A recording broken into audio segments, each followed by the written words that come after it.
Hello and welcome to the Sleepless Science Nerd. Tonight we're stepping into the quiet world of our most mysterious celestial companion, a silver disk hanging in the darkness, perfectly sized to eclipse our sun, massive enough to pull entire oceans back and forth across our planet. Yet somehow, our moon defies every explanation we've crafted for how moons should form. These are mysteries that unfold one patient moment at a time. I hope this video isn't too interesting, though if it does happen to keep you awake, at least you'll be learning something fascinating in the process. Not the worst way to spend a sleepless night. Before we begin, if you enjoy drifting off to the gentle hum of science, I'd be very grateful if you tap the like button and subscribe to the channel. It helps more sleepy minds find their way here. And while you're settling in, I'd love to know where you're watching from and what time it is for you right now. So get cozy, let your shoulders relax. Let your thoughts slow down like moonbeams filtering through clouds. A moon too perfect. Have you ever stepped outside on a clear night and looked up at the moon? Really looked at it? Not just glanced but paused and wondered. There it hangs, this luminous disk in the darkness, perfectly sized to fit between your thumb and forefinger when you hold your hand at arm's length. It's a sight so familiar that we rarely stop to consider how utterly extraordinary it is. The moon appears to be exactly the right size in our sky. Not too large, not too small, but just perfect. Like Goldilocks, finding the ideal porridge. Our moon sits in what astronomers call the Goldilocks zone of celestial mechanics. Not for temperature, but for proportion. When you consider that the moon is 400 times smaller than the sun, yet sits exactly 400 times closer to Earth, you begin to sense something almost magical about these numbers. This isn't just poetic coincidence. The mathematics of our moon's placement defies the casual randomness we'd expect from a universe that supposedly operates on chance collisions and gravitational accidents. Earth is the only planet in our solar system. Perhaps the only planet we've discovered anywhere where the moon appears precisely the same size as the star it orbits around. It's as if someone took a cosmic compass and drew perfect circles, then stepped back to admire their work. The moon sits at an average distance of 238,855 miles from Earth. That might seem arbitrary, but it's positioned at exactly the right distance to create total solar eclipses, those breathtaking moments when day becomes night, and the sun's corona blazes around a perfect silhouette. No other planet we know of experiences this phenomenon quite like Earth does. Jupiter's moons are too small or too distant. Mars' moons are mere space rocks. Venus has no moon at all. But distance is only part of the puzzle. The moon's orbit isn't quite circular. It's slightly elliptical, meaning it moves closer and farther from Earth throughout the month. Yet even this ellipse seems perfectly calibrated. At its closest approach, called perigee, the moon appears larger and brighter. We call it a supermoon. At its farthest point, apogee, it appears smaller. This gentle breathing motion, this cosmic inhale and exhale, creates the subtle variations that have mesmerized humans for millennia. The moon's size relative to Earth is another mathematical marvel. Most planets have moons that are tiny compared to their host, like pebbles, orbiting boulders. But our moon is enormous relative to Earth. It's about 1/4 the diameter of our planet, making Earth and Moon more like a double planet system than a traditional planet-moon pairing. This proportion is so unusual that some scientists have started calling our system the Earth-Moon binary. The Moon's gravitational influence on Earth is profound and precise. It pulls our oceans into rhythmic tides, mixing nutrients and creating the tidal pools where life may have first emerged from the sea. The Moon stabilizes Earth's axial tilt, preventing our planet from tumbling chaotically through space, like a spinning top running out of energy. Without this stabilizing influence, Earth's seasons would be wildly unpredictable, and complex life as we know it might never have evolved. The moon also acts as Earth's cosmic shield, taking impacts from asteroids and comets that might otherwise devastate our planet. The pockmarked surface of the moon tells the story of billions of years of bombardment, a celestial bodyguard bearing the scars of protecting Earth. The moon's gravity even influences the length of our days, gradually slowing Earth's rotation to give us a comfortable 24-hour cycle. But perhaps the most unsettling aspect of the moon's perfection is its age. The moon appears to be just old enough to have witnessed the formation of our solar system, yet young enough to still be geologically active in subtle ways. It's as if it arrived at precisely the right moment in Earth's history to nurture the development of life. Ancient cultures looked up at this same moon and saw faces, rabbits and gods. They built monuments aligned with its phases and tracked its movements with startling accuracy. The moon has been humanity's first clock, first calendar, and first compass. It guided our ancestors across dark seas and told them when to plant crops. The moon has been our companion so long that we've forgotten how strange its presence really is. Modern science has given us the tools to measure the moon's properties with extraordinary precision, and every measurement deepens the mystery. The moon's density suggests it's made of material similar to Earth's outer layers, yet different enough to pose puzzles about its origin. Its magnetic field is weak and patchy, unlike the strong, organized field we'd expect from a normal planetary body. Its internal structure remains largely unknown, hidden beneath miles of ancient rock and dust. The moon's surface is a museum of the early solar system, preserving crater impacts and geological features that have been erased from Earth by weather, tectonics, and life itself.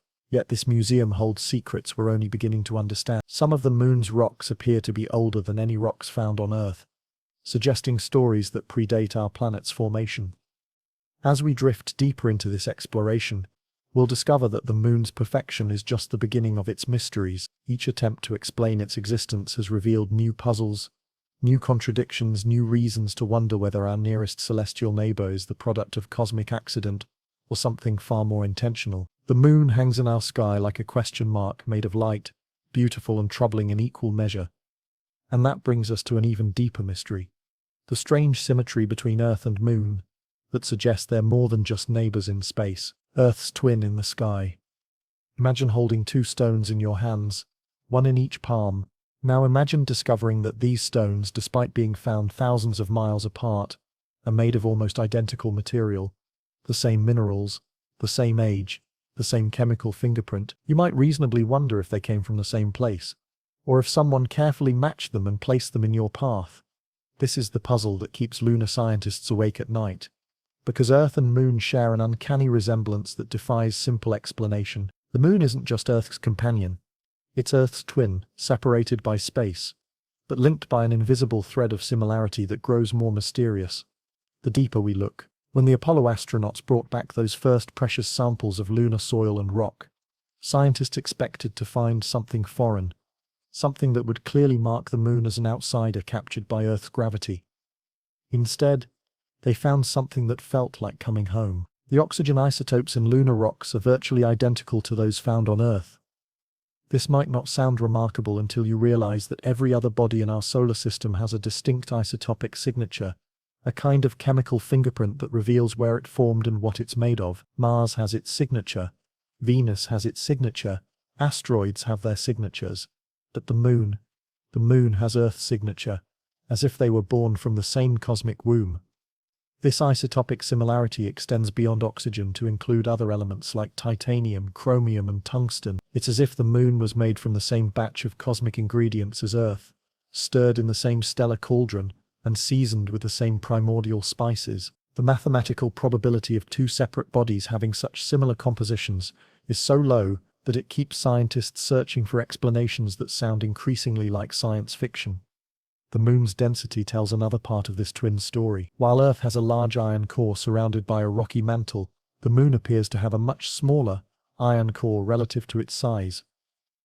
It's as if someone took Earth's outer layers, the mantle and crust, and formed them into a separate world. This density difference suggests the Moon might literally be made of Earth's material, somehow separated and reformed in the early solar system. The Moon's size relative to Earth creates what astronomers call the double planet effect. Unlike other planets with tiny moons, Earth and Moon orbit around a common center of mass called the barycenter, that lies beneath Earth's surface but not at its center. This creates a gentle wobble in Earth's motion that would be detectable to alien astronomers studying our solar system from afar. They might wonder, as we do, whether they're looking at one world with a large moon or two worlds dancing together in space. The Moon's rotational period matches its orbital period exactly, a phenomenon called tidal locking. This means the Moon always shows the same face to Earth, like a cosmic dance partner who never looks away. While tidal locking is common in the solar system, the Moon's version is remarkably stable and ancient. It's as if the moon has been gazing at Earth for billions of years, locked in eternal contemplation of its terrestrial twin. The moon's orbit is nearly circular and lies almost perfectly in Earth's equatorial plane. This orderly, stable orbit suggests a shared history of formation rather than the chaotic capture we might expect if the moon were a wandering body that happened to be snared by Earth's gravity. The moon's orbit is so well behaved that it's been used as a cosmic clock, helping ancient civilizations track time and seasons with remarkable accuracy. The moon's gravitational influence on Earth creates a resonance between the two bodies that goes beyond simple attraction. The moon's pull creates bulges in Earth's oceans, atmosphere, and even solid rock. These bulges move around Earth as the moon orbits, creating a constant massage of gravitational forces that keep Earth's interior warm and geologically active. In return, Earth's much stronger gravity has shaped the moon's structure, creating the bulge that keeps the moon tidally locked. This gravitational dance has been choreographed over billions of years, with the moon slowly spiraling away from Earth at a rate of about 1.5 inches per year. Ancient fossils of marine creatures show evidence of shorter days and more frequent eclipses, suggesting the moon was once much closer to Earth. This recession tells us that the Earth-Moon system is dynamic, constantly evolving, constantly adjusting to maintain their cosmic partnership. The moon's surface features mirror Earth's geological history in subtle ways.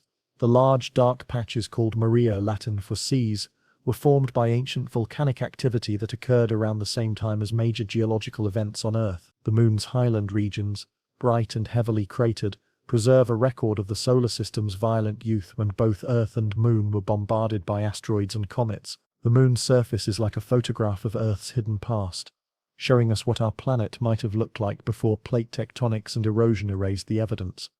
The moon's magnetic field, though weak today, shows signs of having once been much stronger. Lunar rocks contain traces of ancient magnetism that suggests the moon once had a dynamo similar to Earth's, a liquid core that generated a global magnetic field. This magnetic signature is another thread connecting Earth and Moon, suggesting they may have shared similar internal processes in their youth.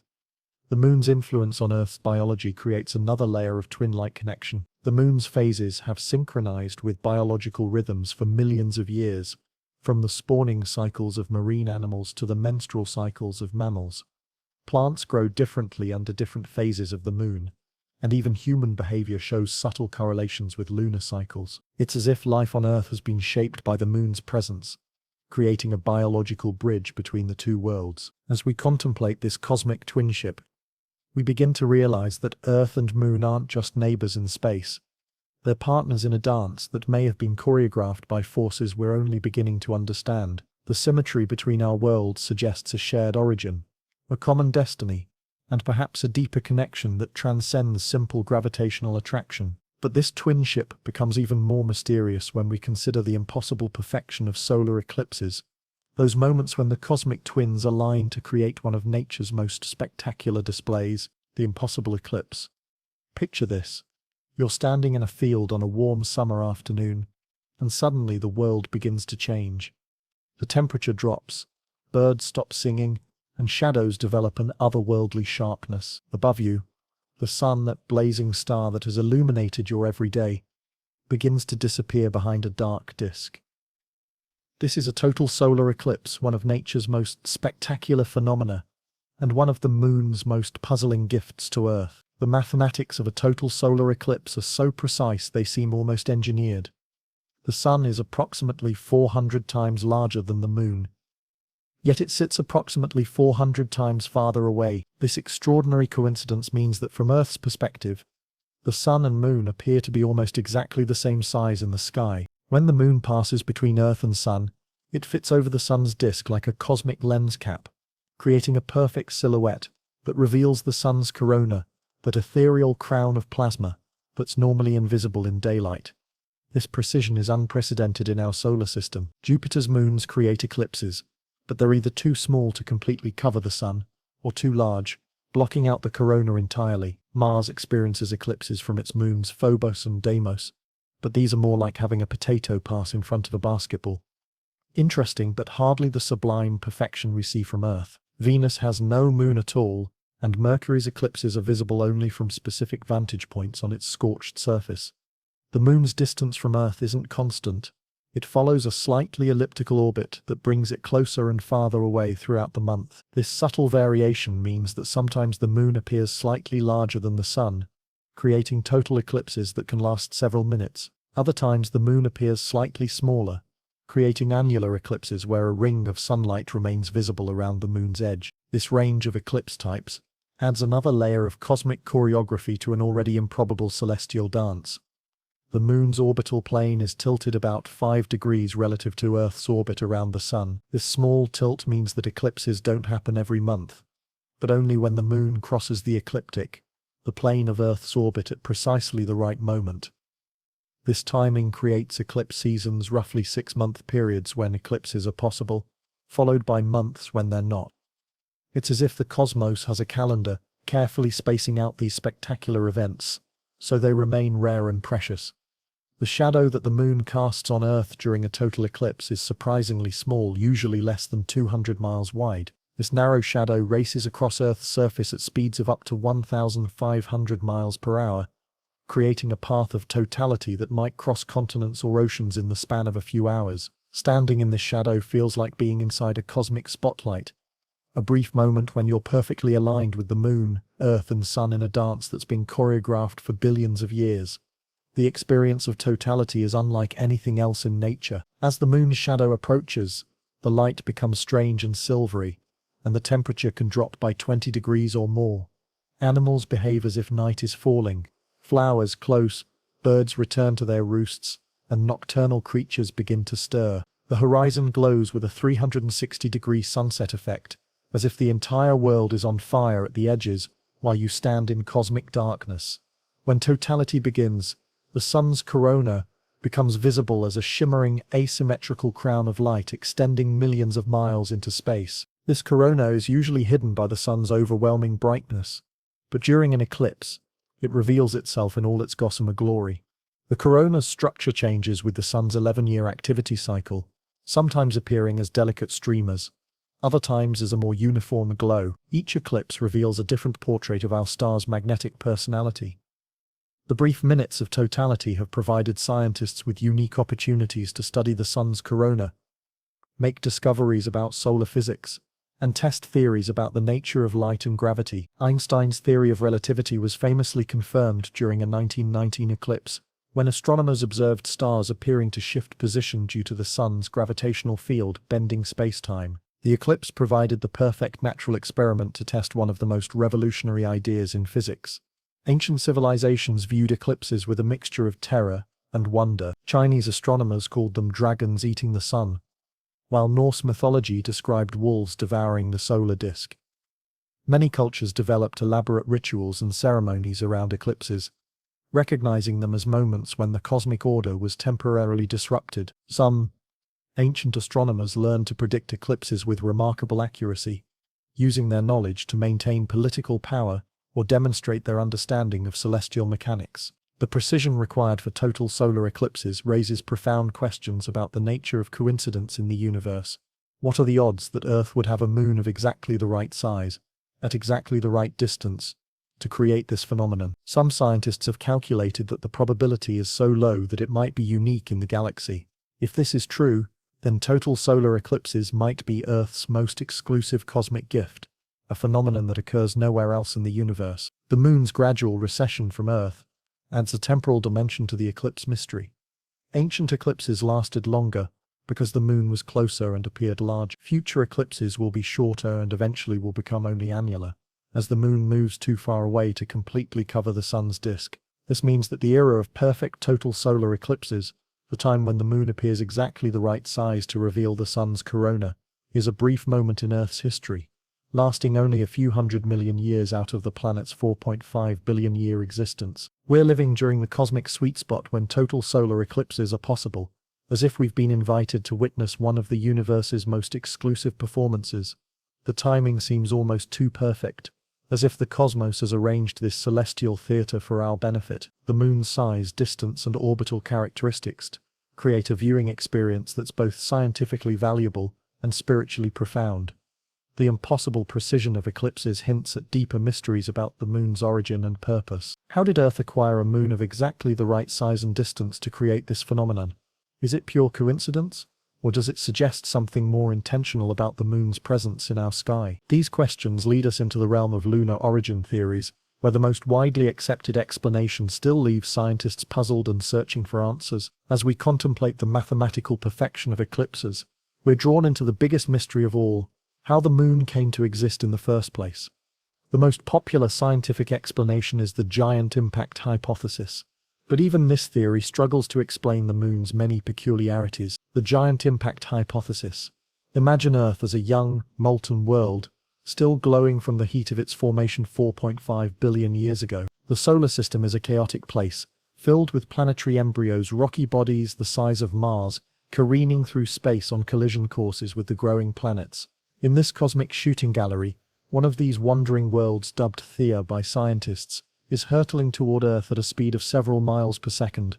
The impact, when it comes, will be the most catastrophic event in our planet's history. This is the giant impact hypothesis, the most widely accepted scientific explanation for the moon's existence.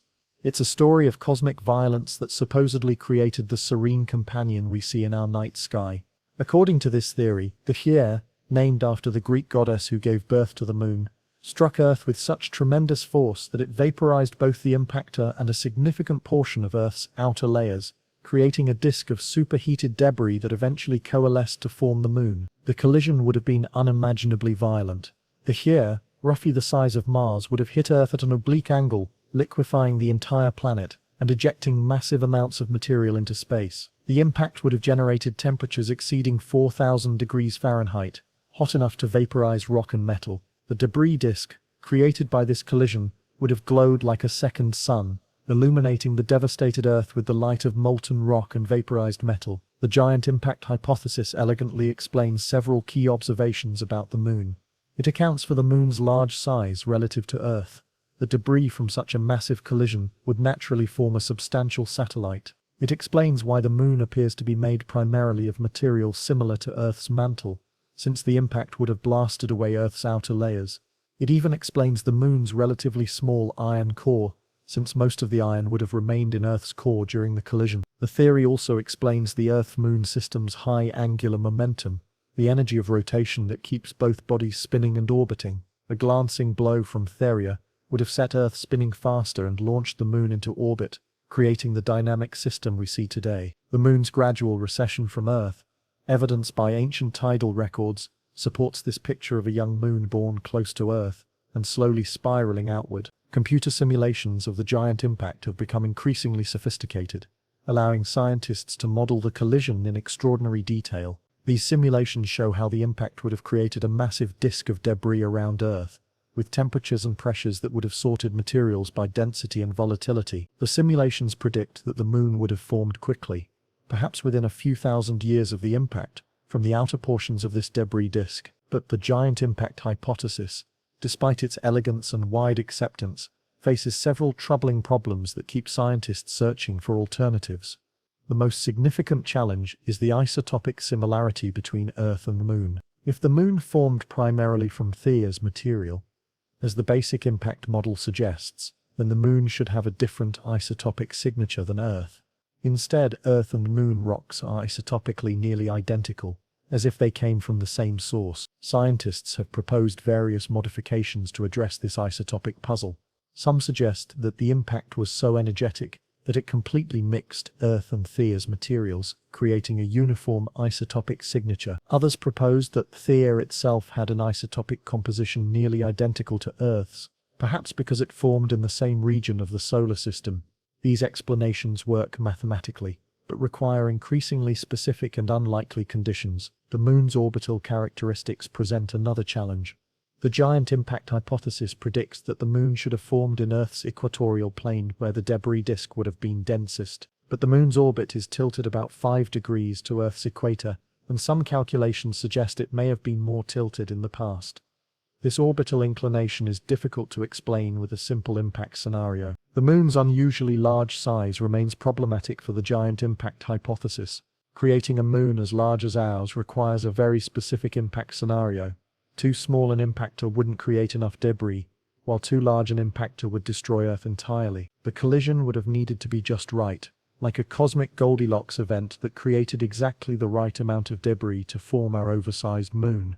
The theory also struggles to explain the moon's low density and depleted iron content. While the giant impact could account for some iron remaining in Earth's core, the moon's iron deficiency is more extreme than most impact models predict. The moon behaves more like it's made entirely of Earth's outer layers, with virtually no contribution from Thea's iron-rich core. Recent studies have revealed another puzzle. The moon's rocks show evidence of having been heated to extremely high temperatures, much higher than the giant impact hypothesis predicts. Some lunar samples appear to have been heated to temperatures that would have completely vaporized them, suggesting an energy source beyond what a simple collision could provide. This extreme heating is difficult to reconcile with standard impact models. The timing of the giant impact presents additional mysteries. The moon's age, based on isotopic dating of lunar rocks, suggests it formed relatively early in Earth's history, but the solar system would have been a chaotic place during this period, with many large bodies still wandering between the planets. The probability of Earth being struck by exactly the right impactor at exactly the right angle to create the moon seems remarkably low. Some scientists have proposed variations on the giant impact theme to address these problems. The multiple impact hypothesis suggests that Earth was struck by several smaller bodies, each contributing to the moon's formation. The hit-and-run scenario proposes that Thea struck Earth, bounced off and was later recaptured to create the moon. The Sunistia model suggests that the impact created a donut-shaped cloud of vaporized rock that later condensed into Earth and Moon. Each of these modifications addresses some problems, while creating others. The multiple impact model explains isotopic mixing, but requires an unlikely series of precisely timed collisions. The hit-and-run scenario explains the moon's orbital inclination but struggles with energy conservation. The Sinistia model explains isotopic similarity, but requires extreme impact conditions that may not be physically realistic. As we delve deeper into the giant impact hypothesis, we find ourselves confronting a fundamental question. Are we trying to force a simple explanation onto a complex phenomenon? The moon's existence seems to require such a specific set of conditions that any origin theory begins to sound improbable. Perhaps the giant impact hypothesis is correct in its broad outline, but missing crucial details, or perhaps the moon's origin is more exotic than we've imagined. The challenges facing the giant impact hypothesis lead us to examine alternative theories that once seemed promising but have since fallen from favor. The sister theory, which proposed that Earth and Moon formed together from the same cloud of material, once offered an elegant explanation for their similarities. The sister theory and its collapse. Long before scientists imagined cosmic collisions and planetary violence, there was a gentler story about the moon's origin. Picture the early solar system as a vast, swirling cloud of dust and gas, slowly condensing under its own gravity. In this primordial nebula, Earth and Moon formed together, like cosmic twins growing side by side in the same stellar nursery. They shared the same materials, the same formation process, and the same stellar heritage. This was the sister theory, also known as the co-formation hypothesis, and for many years it seemed like the most natural explanation for our moon's existence. The sister theory had an elegant simplicity that appealed to scientists and philosophers alike. According to this model, Earth and Moon condensed simultaneously from the same local region of the solar nebula, explaining their similar compositions and orbital characteristics. As the proto-Earth grew larger, it gravitationally captured material that would eventually become the Moon. The two bodies formed as a binary system, naturally locked in their eternal dance around their common center of mass. This theory beautifully explained the isotopic similarities between Earth and Moon. If both bodies formed from the same cloud of material, they would naturally have identical chemical signatures. The oxygen isotopes, titanium ratios, and other elemental fingerprints that match so precisely between Earth and Moon would be expected consequences of a shared birth. The sister theory didn't require exotic coincidences or catastrophic events. It simply proposed that Earth and Moon were meant to be together from the beginning. The Moon's size and orbital characteristics seemed to support co-formation. A moon forming alongside its planet would naturally end up large relative to the planet, unlike the captured asteroids that orbit other worlds. The Moon's nearly circular orbit, and its position close to Earth's equatorial plane, suggested a formation process that was orderly and predictable, not chaotic and violent. Early computer models of planetary formation supported the sister theory.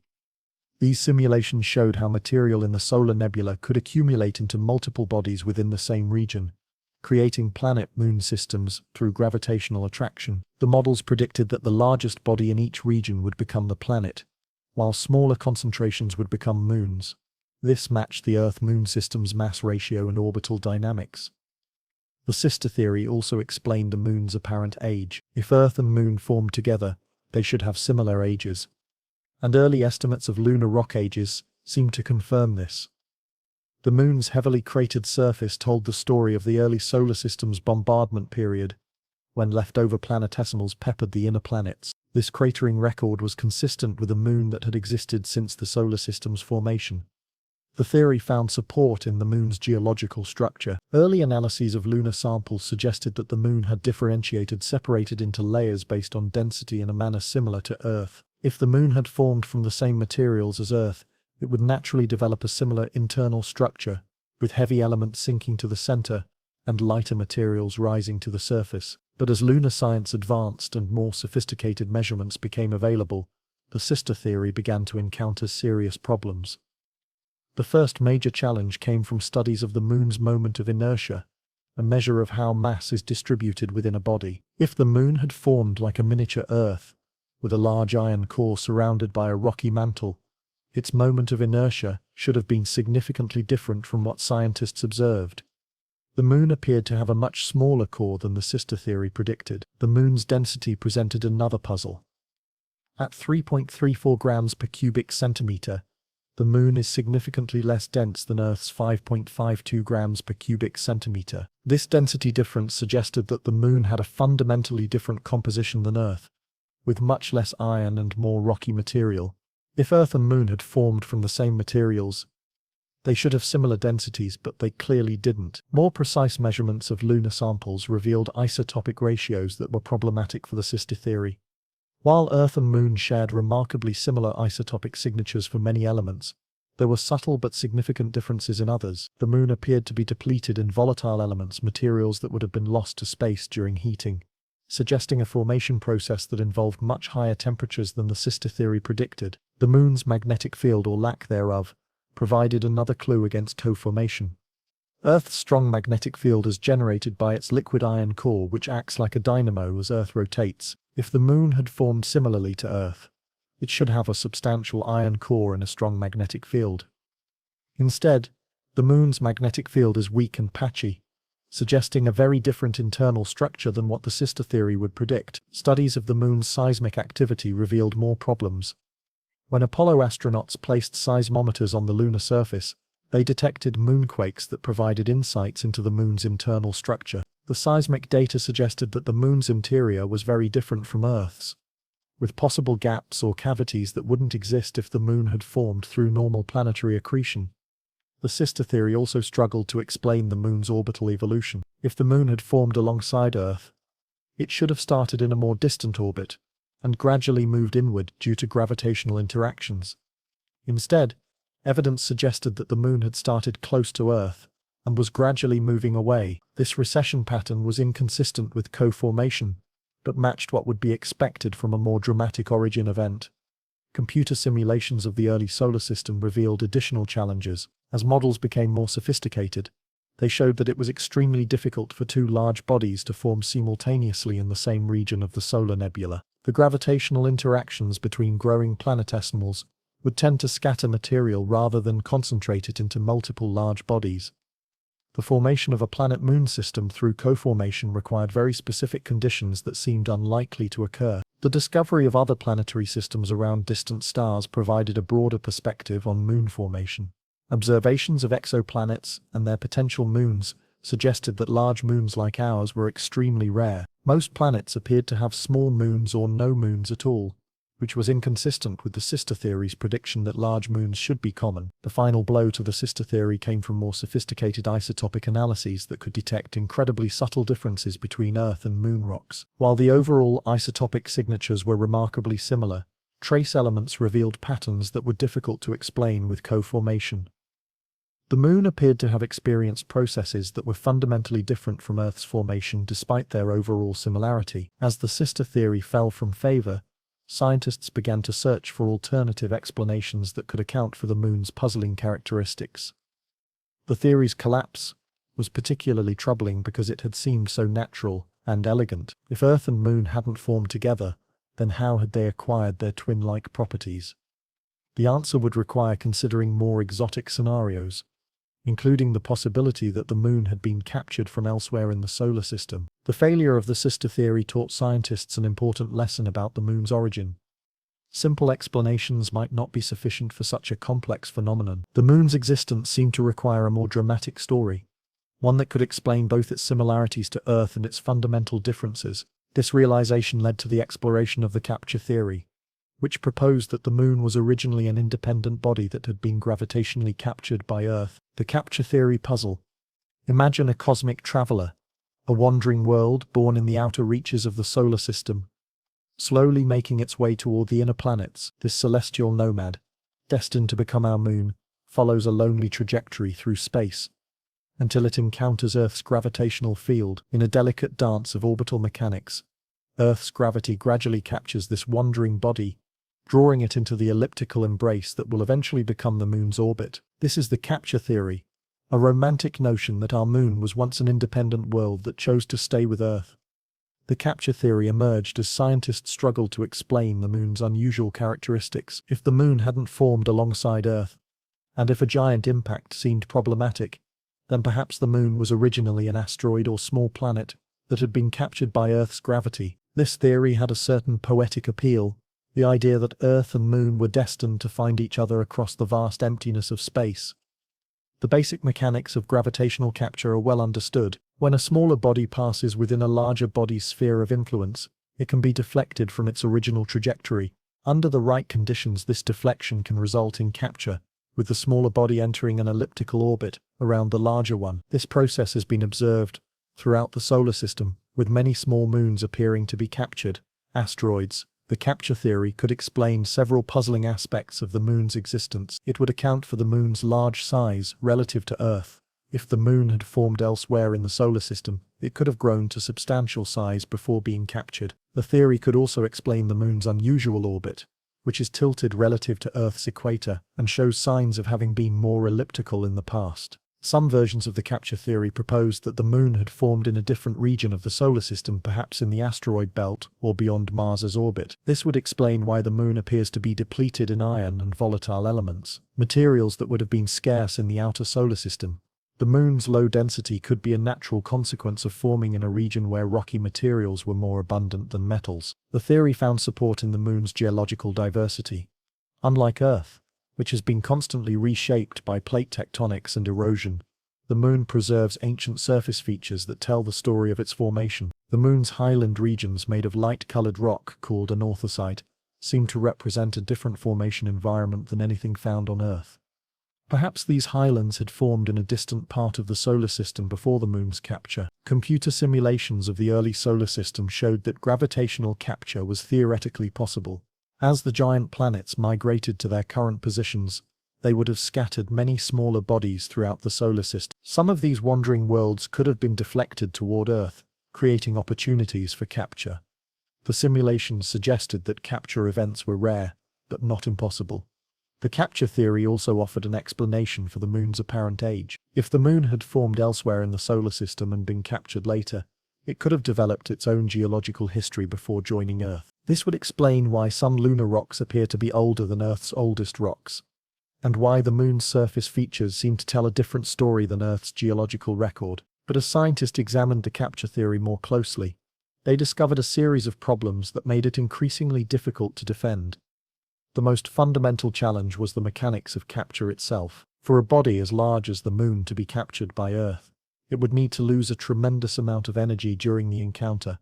In most capture scenarios, a passing body would simply swing around Earth and continue on its way into space, like a cosmic boomerang. The energy problem was particularly severe for the Moon's size. Small bodies like asteroids can be captured more easily, because they carry less kinetic energy, but a Moon-sized object would be moving so fast that Earth's gravity alone couldn't slow it down enough for capture. The Moon would need to lose about 90% of its kinetic energy during the encounter, which is far more than simple gravitational interactions could provide. Scientists proposed various mechanisms to solve the energy problem. One suggestion was that the moon had originally been part of a binary asteroid system, with two bodies orbiting each other. When this binary system encountered Earth, tidal forces could have disrupted the pair, allowing one body to be captured while the other was ejected. This three-body interaction could potentially provide the energy dissipation needed for capture. Another proposed mechanism involved atmospheric drag. If the early Earth had a much thicker atmosphere extending far into space, a passing moon could have been slowed down by friction with atmospheric particles. This atmospheric braking could have removed enough energy to allow capture. However, calculations showed that an atmosphere thick enough to capture the moon would have been so dense that it would have dramatically altered Earth's early evolution. The tidal disruption mechanism suggested that the moon might have passed so close to Earth during its capture that Earth's tidal forces partially broke it apart. The resulting debris could have been captured more easily than an intact body, and the moon could have reformed from this debris in Earth's orbit. This scenario could explain some of the moon's unusual characteristics, but it required extremely precise conditions that seemed unlikely to occur naturally. The isotopic similarity between Earth and Moon presented the most serious challenge to the capture theory. If the Moon had formed elsewhere in the solar system, it should have a distinctly different isotopic signature than Earth. Every other body in the solar system has its own unique isotopic fingerprint, reflecting the local conditions where it formed. The Moon's isotopic similarity to Earth suggested that it had formed in the same region of the solar system, which contradicted the basic premise of the capture theory. The Moon's orbital characteristics also posed problems for capture scenarios. The Moon's orbit is remarkably circular and lies close to Earth's equatorial plane. Most capture events would result in highly elliptical orbits that would be tilted at random angles to the planet's equator. The Moon's well-behaved orbit suggested a formation process that was more orderly than the chaotic capture scenarios could provide. The Moon's size relative to Earth created additional difficulties. Large moons are extremely rare in the solar system, with Earth's moon being by far the largest relative to its planet. If capture were a common process, we would expect to see many large moons throughout the solar system. Instead, most planets have small moons that are clearly captured asteroids, or no moons at all. The Moon's exceptional size suggested that its formation required exceptional circumstances. The timing of the Moon's formation also argued against capture. Evidence from lunar samples suggested that the Moon had formed very early in Earth's history, during a period when the solar system was still highly chaotic. During this time, the conditions needed for capture would have been extremely rare, and any captured body would have been at high risk of being destroyed by subsequent impacts or gravitational disturbances. Studies of the Moon's internal structure revealed problems that were difficult to reconcile with capture. The Moon's differentiated interior, with its small core and large mantle, suggested that it had undergone a melting process similar to what would occur during planetary formation. If the Moon had been captured as an already formed body, it shouldn't show evidence of having been completely melted and reformed. The capture theory also struggled to explain the Moon's rotational characteristics. The Moon's rotation is tidally locked to its orbit, meaning it always shows the same face to Earth. This synchronization would take millions of years to develop through tidal forces, but it would be constantly disrupted if the Moon had been captured recently. The Moon's tidal locking suggested a very ancient and stable orbital relationship with Earth. Computer simulations of capture scenarios became increasingly sophisticated, but they consistently showed that successful capture was extremely improbable. The simulations revealed that for every successful capture event, millions of potential moons would have been lost to space. The probability of Earth capturing a moon-sized object was so low that it seemed to require miraculous timing and circumstances. The discovery of other planetary systems around distant stars provided additional evidence against the capture theory. Observations of exoplanets showed that large moons like ours were extremely rare, even in systems with multiple planets and complex gravitational interactions. This rarity suggested that large moons required special formation conditions that went beyond simple capture. As the capture theory fell from favor, scientists were forced to confront an uncomfortable reality. None of the simple explanations for the Moon's existence seemed to work. The Moon was too large for capture, too similar to Earth for independent formation, and too different from Earth for co-formation. Each theory explained some aspects of the Moon's characteristics while failing to account for others. The failure of the capture theory, like the collapse of the sister theory before it, pointed to a fundamental mystery about the Moon's nature. Perhaps the Moon's origin was more complex than any single theory could explain, Or perhaps there were aspects of the moon's existence that challenged our understanding of planetary formation itself. These questions led scientists to explore increasingly exotic explanations, including the possibility that the moon was not solid throughout its interior. The search for answers would lead to some of the most unusual discoveries in lunar science, including seismic data that suggested the moon might be partially hollow, a finding that would spawn decades of speculation about the moon's true nature. Radio silence, the hollow moon hypothesis. There's something deeply unsettling about the idea that the moon might be hollow. It challenges our fundamental assumptions about how celestial bodies should behave, how they should sound, and how they should respond to impact. Yet in the late 1960s and early 1970s, as Apollo missions began to study the moon's interior structure, scientists encountered seismic data that seemed to suggest exactly that. Our familiar solid-looking moon might be partially hollow, like a cosmic bell waiting to be rung. The story begins with the Apollo Lunar Surface Experiments package, a collection of scientific instruments that astronauts deployed on the moon's surface during several missions. Among these instruments were seismometers, designed to detect moonquakes and provide insights into the moon's internal structure. Scientists expected these instruments to reveal a moon that was geologically quiet, with perhaps occasional small tremors from tidal stresses or cooling rock. What they discovered instead was far more mysterious. The moon was seismically active, but not in the way Earth is active. Instead of the sharp, brief earthquakes that characterize our planet's seismic activity, the moon produced long, sustained vibrations that seemed to reverberate through its interior for hours at a time. When meteorites struck the moon's surface, or when the Apollo lunar modules crashed into it after their missions, the moon would ring like a bell, with vibrations continuing for up to 4 hours.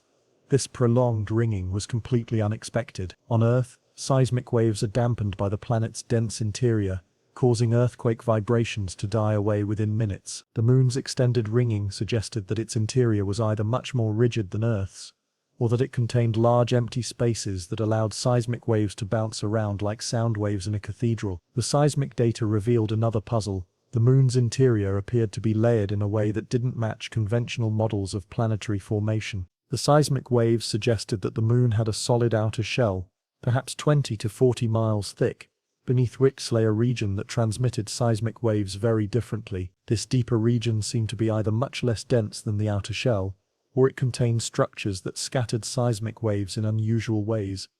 Dr. Frank Press, a seismologist at MIT who worked on the Apollo lunar seismic data, made the starting observation that the moon's seismic properties were consistent with a hollow sphere. The long-duration ringing, the way seismic waves vibrated through the lunar interior, and the moon's overall response to impacts all matched what would be expected from a body with large internal cavities. The implications were staggering. If the moon were indeed hollow, it would mean that our understanding of planetary formation was fundamentally flawed. Planets and moons were supposed to form through accretion, with materials slowly accumulating and compressing under their own gravity. This process should create solid bodies with dense cores and layered interiors, not hollow shells floating in space. The hollow moon hypothesis found support in other unusual observations. The moon's overall density of 3.34 grams per cubic centimeter was much lower than Earth's 5.52 grams per cubic centimeter, despite both bodies apparently being made of similar rocky materials. If the moon was solid throughout, it should have a density closer to Earth's. The lower density could be explained if the moon contained large internal voids. The moon's moment of inertia, a measure of how mass is distributed within a rotating body, also suggested unusual internal structure. Based on the moon's size and rotation, scientists could calculate how its mass should be distributed. The results indicated that the moon's mass was concentrated toward its surface, as if it were a hollow shell, rather than a solid sphere. The moon's magnetic field provided another clue.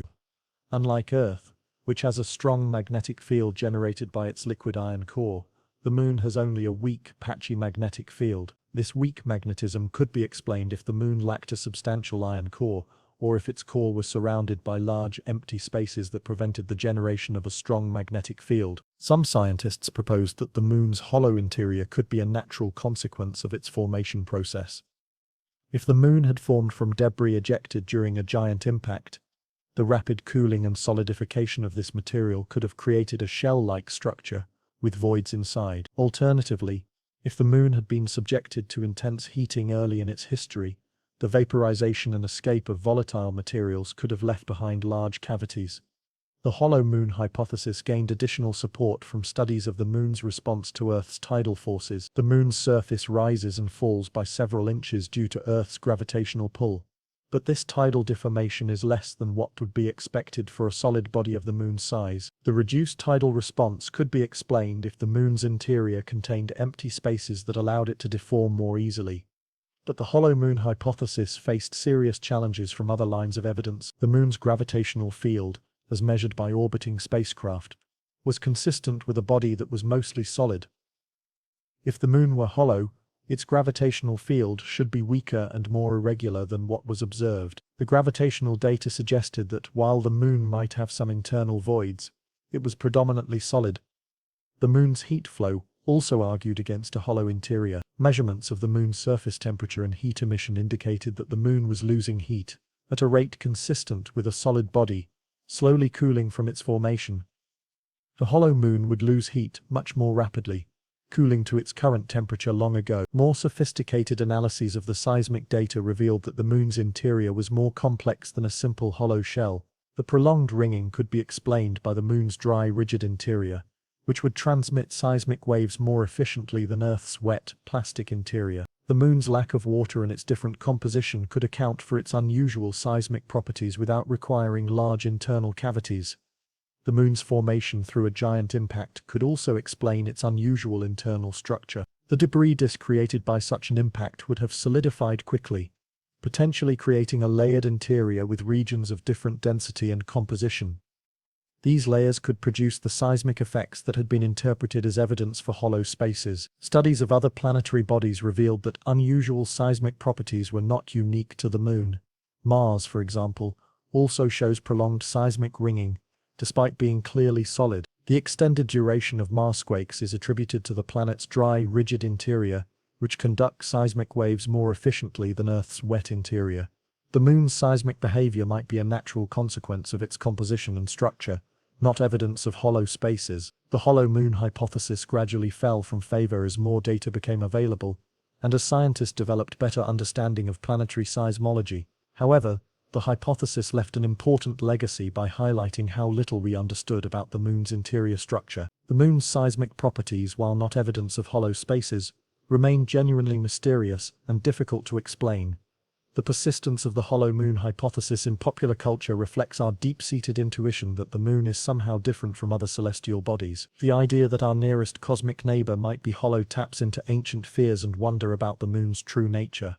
While science has largely debunked the hollow moon hypothesis, it continues to capture imaginations and inspire speculation about the moon's hidden secrets. As we move beyond the hollow moon hypothesis, we encounter other mysteries about the moon's response to impact and its internal structure. The moon's tendency to ring like a bell, while not evidence of hollow spaces, remains one of its most intriguing characteristics, a cosmic percussion instrument that continues to reveal secrets about its composition and history. The moon rings like a bell. When Apollo 12 astronauts finished their lunar surface activities in November 1969, they prepared for departure by jettisoning their lunar module's ascent stage. Mission planners had decided to crash this piece of hardware into the moon's surface, partly to clear orbital debris and partly to conduct an impromptu seismic experiment. What happened next would puzzle scientists for decades and add another layer to the moon's growing list of mysteries. The discarded lunar module struck the moon with the force of 1 ton of TNT, creating a small crater and sending shock waves through the lunar interior. The seismometers left behind by the astronauts recorded the impact and its aftermath. But what they detected was unlike anything scientists had expected. The moon began to reverberate, producing continuous seismic waves that lasted for nearly an hour. It was as if the entire moon had been struck like a giant bell, ringing with deep, resonant tones that seemed to echo through its interior. Dr. Clive Neal, a lunar geologist who has spent decades studying Apollo seismic data, described the phenomenon with a mixture of wonder and scientific puzzlement. The moon's response to impact was fundamentally different from Earth's. When earthquakes occur on our planet, the seismic waves are quickly dampened by the Earth's partially molten interior, causing the vibrations to die away within minutes. But the moon seemed to sustain these vibrations for extraordinary lengths of time. as if its interior were somehow more rigid or structured than Earth's. The ringing phenomenon became even more pronounced during later Apollo missions. When the Apollo 13 mission was aborted due to the famous oxygen tank explosion, NASA decided to crash the mission's Saturn V third stage into the Moon to create a larger seismic event. This 15-ton piece of hardware struck the Moon with the force of 11 tons of TNT, creating seismic waves that reverberated for over 3 hours. The Moon's response was so prolonged that scientists began to wonder if they were witnessing something unprecedented in planetary science. The seismic signature of these impacts was unlike anything seen on Earth. Instead of the sharp, brief pulses typical of earthquakes, the Moon produced long, sustained oscillations that seemed to build and maintain their intensity before gradually fading away. The frequency of these oscillations was remarkably consistent, suggesting that the Moon was vibrating at its natural resonant frequency, like a struck tuning fork. The Moon's ringing wasn't limited to artificial impacts. Natural meteorite strikes also produced similar effects, though usually at smaller scales. The Apollo seismic network detected numerous natural impacts, each of which caused the Moon to ring for periods ranging from minutes to hours. These observations suggested that the Moon's unusual seismic behavior was an inherent property of its structure, not an artifact of the particular way the Apollo hardware had struck the surface. The sustained ringing implied that the Moon's interior was remarkably different from Earth's. On Earth, seismic waves are absorbed and scattered by the planet's liquid outer core, partially molten mantle and water-saturated rocks. These factors cause seismic energy to dissipate rapidly, limiting the duration of earthquakes. The Moon, by contrast, appeared to lack these dampening mechanisms, allowing seismic waves to propagate through its interior with minimal energy loss. Scientists proposed several explanations for the Moon's bell-like behavior. One possibility was that the Moon's interior was exceptionally dry and rigid, lacking the water and partial melting that dampen seismic waves on Earth. The Moon's formation through a giant impact could have driven off most of its volatile materials, leaving behind a solid, crystalline interior that conducted seismic waves very efficiently. Another explanation focused on the Moon's internal structure. If the Moon had a layered interior with sharp boundaries between different rock types, seismic waves could be reflected and refracted at these boundaries, creating complex interference patterns that sustained the ringing. This model suggested that the Moon's interior was more stratified than Earth's, with distinct layers of different composition and density. The Moon's small size might also contribute to its ringing behavior. With a diameter only about 1/4 that of Earth, the Moon's interior is much smaller and potentially more uniform. Seismic waves traveling through this smaller volume might complete multiple circuits around the Moon before losing their energy, creating the sustained oscillations that scientists observed. The discovery of the Moon's ringing behavior led to new insights about its composition and structure. The frequency and duration of the ringing provided clues about the Moon's internal properties, including its density, rigidity, and layering. By analyzing these seismic signals, scientists could peer into the Moon's interior and begin to understand its hidden architecture. The Moon's seismic properties also revealed information about its thermal state. The efficient transmission of seismic waves suggested that the Moon's interior was cooler, more solid than Earth's. This finding supported theories about the Moon's formation and evolution, indicating that it had cooled more rapidly than Earth due to its smaller size and different composition.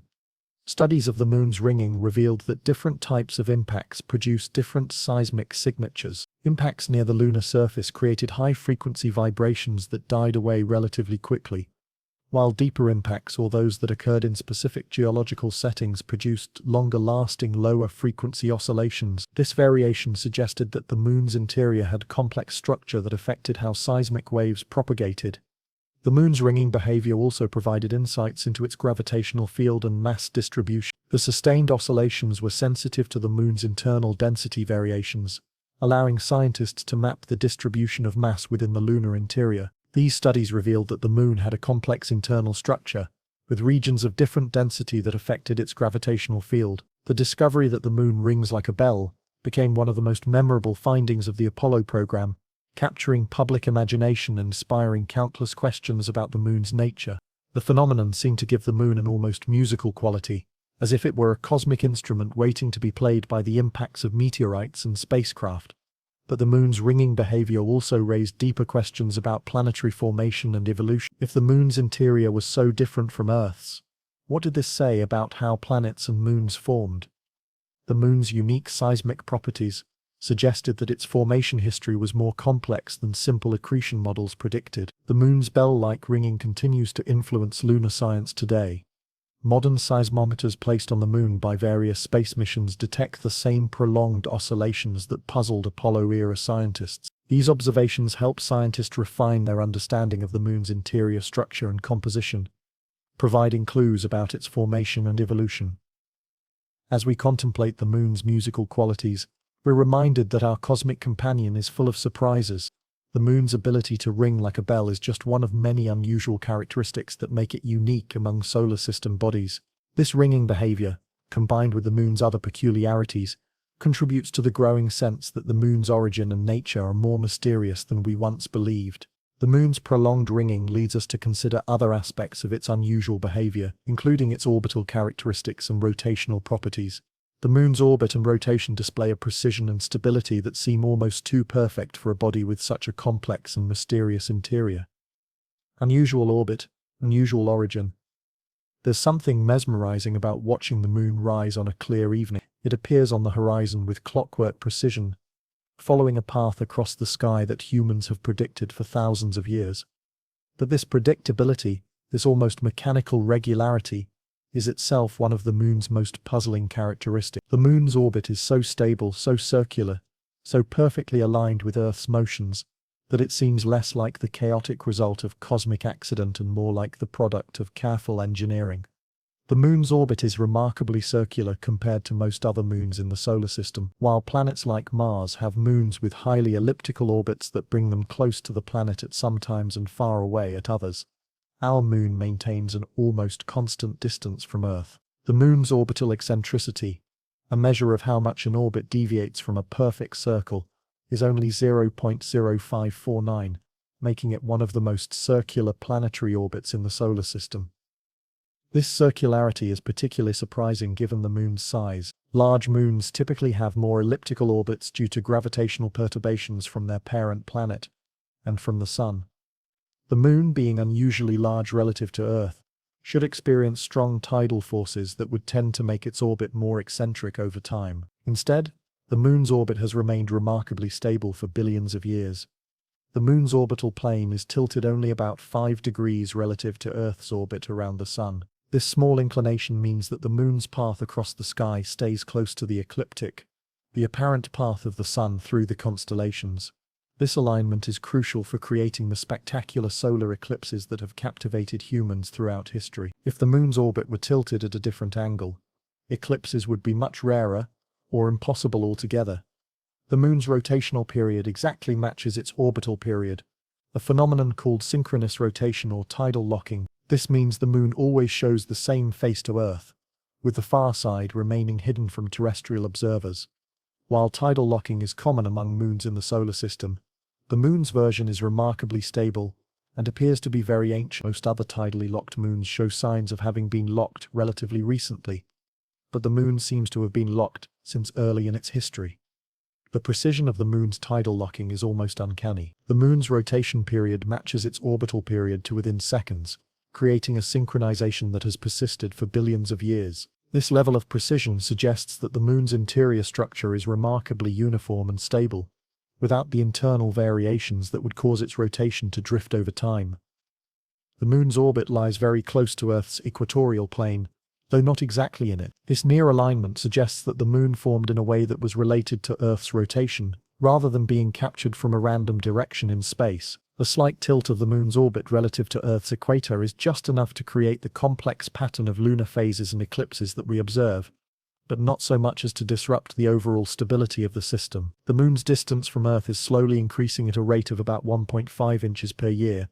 This gradual recession is caused by tidal friction, which transfers energy from Earth's rotation to the moon's orbit. The moon's recession is measurable using laser reflectors placed on the lunar surface by Apollo astronauts, and it confirms that the moon was once much closer to Earth than it is today. The moon's ancient proximity to Earth has profound implications for its origin. If the moon formed through a giant impact, it would have started very close to Earth and gradually moved outward to its current position. Evidence from ancient tidal patterns in sedimentary rock suggests that the moon was indeed much closer to Earth in the past, perhaps as close as 10,000 miles from the surface. At this distance, the moon would have appeared enormous in the sky and would have caused devastating tides on the young Earth. The moon's orbital evolution is precisely predictable using Newton's laws of motion and gravitation. This predictability extends both forward and backward in time, allowing scientists to calculate the moon's position at any point in history or future. The mathematical precision of the moon's motion has been used to test theories of gravity and to make precise predictions about eclipses thousands of years in the future. The moon's orbital resonances with other bodies in the solar system add another layer of complexity to its motion. The moon's orbit is influenced by the gravitational pull of the sun, causing small variations in its distance from Earth throughout the year. These variations create the complex pattern of tides that we observe on Earth, with spring tides occurring when the sun and moon align, and neap tides when they're at right angles. The moon's orbit also shows evidence of being influenced by the planets, particularly Jupiter and Venus. These gravitational perturbations cause tiny variations in the moon's motion that can be detected by precise measurements. The fact that these perturbations are predictable and stable suggests that the moon's orbit has been stable for a very long time, without the dramatic changes that might be expected from a recently captured body. The moon's libration, a subtle wobbling motion that allows us to see slightly more than half of the moon's surface over time, provides insights into its internal structure. The moon's libration is caused by the slight variations in its orbital and rotational motion, and the amplitude of this wobbling depends on how the moon's mass is distributed internally. The observed libration suggests that the moon's interior is not perfectly uniform, but the variations are small and predictable.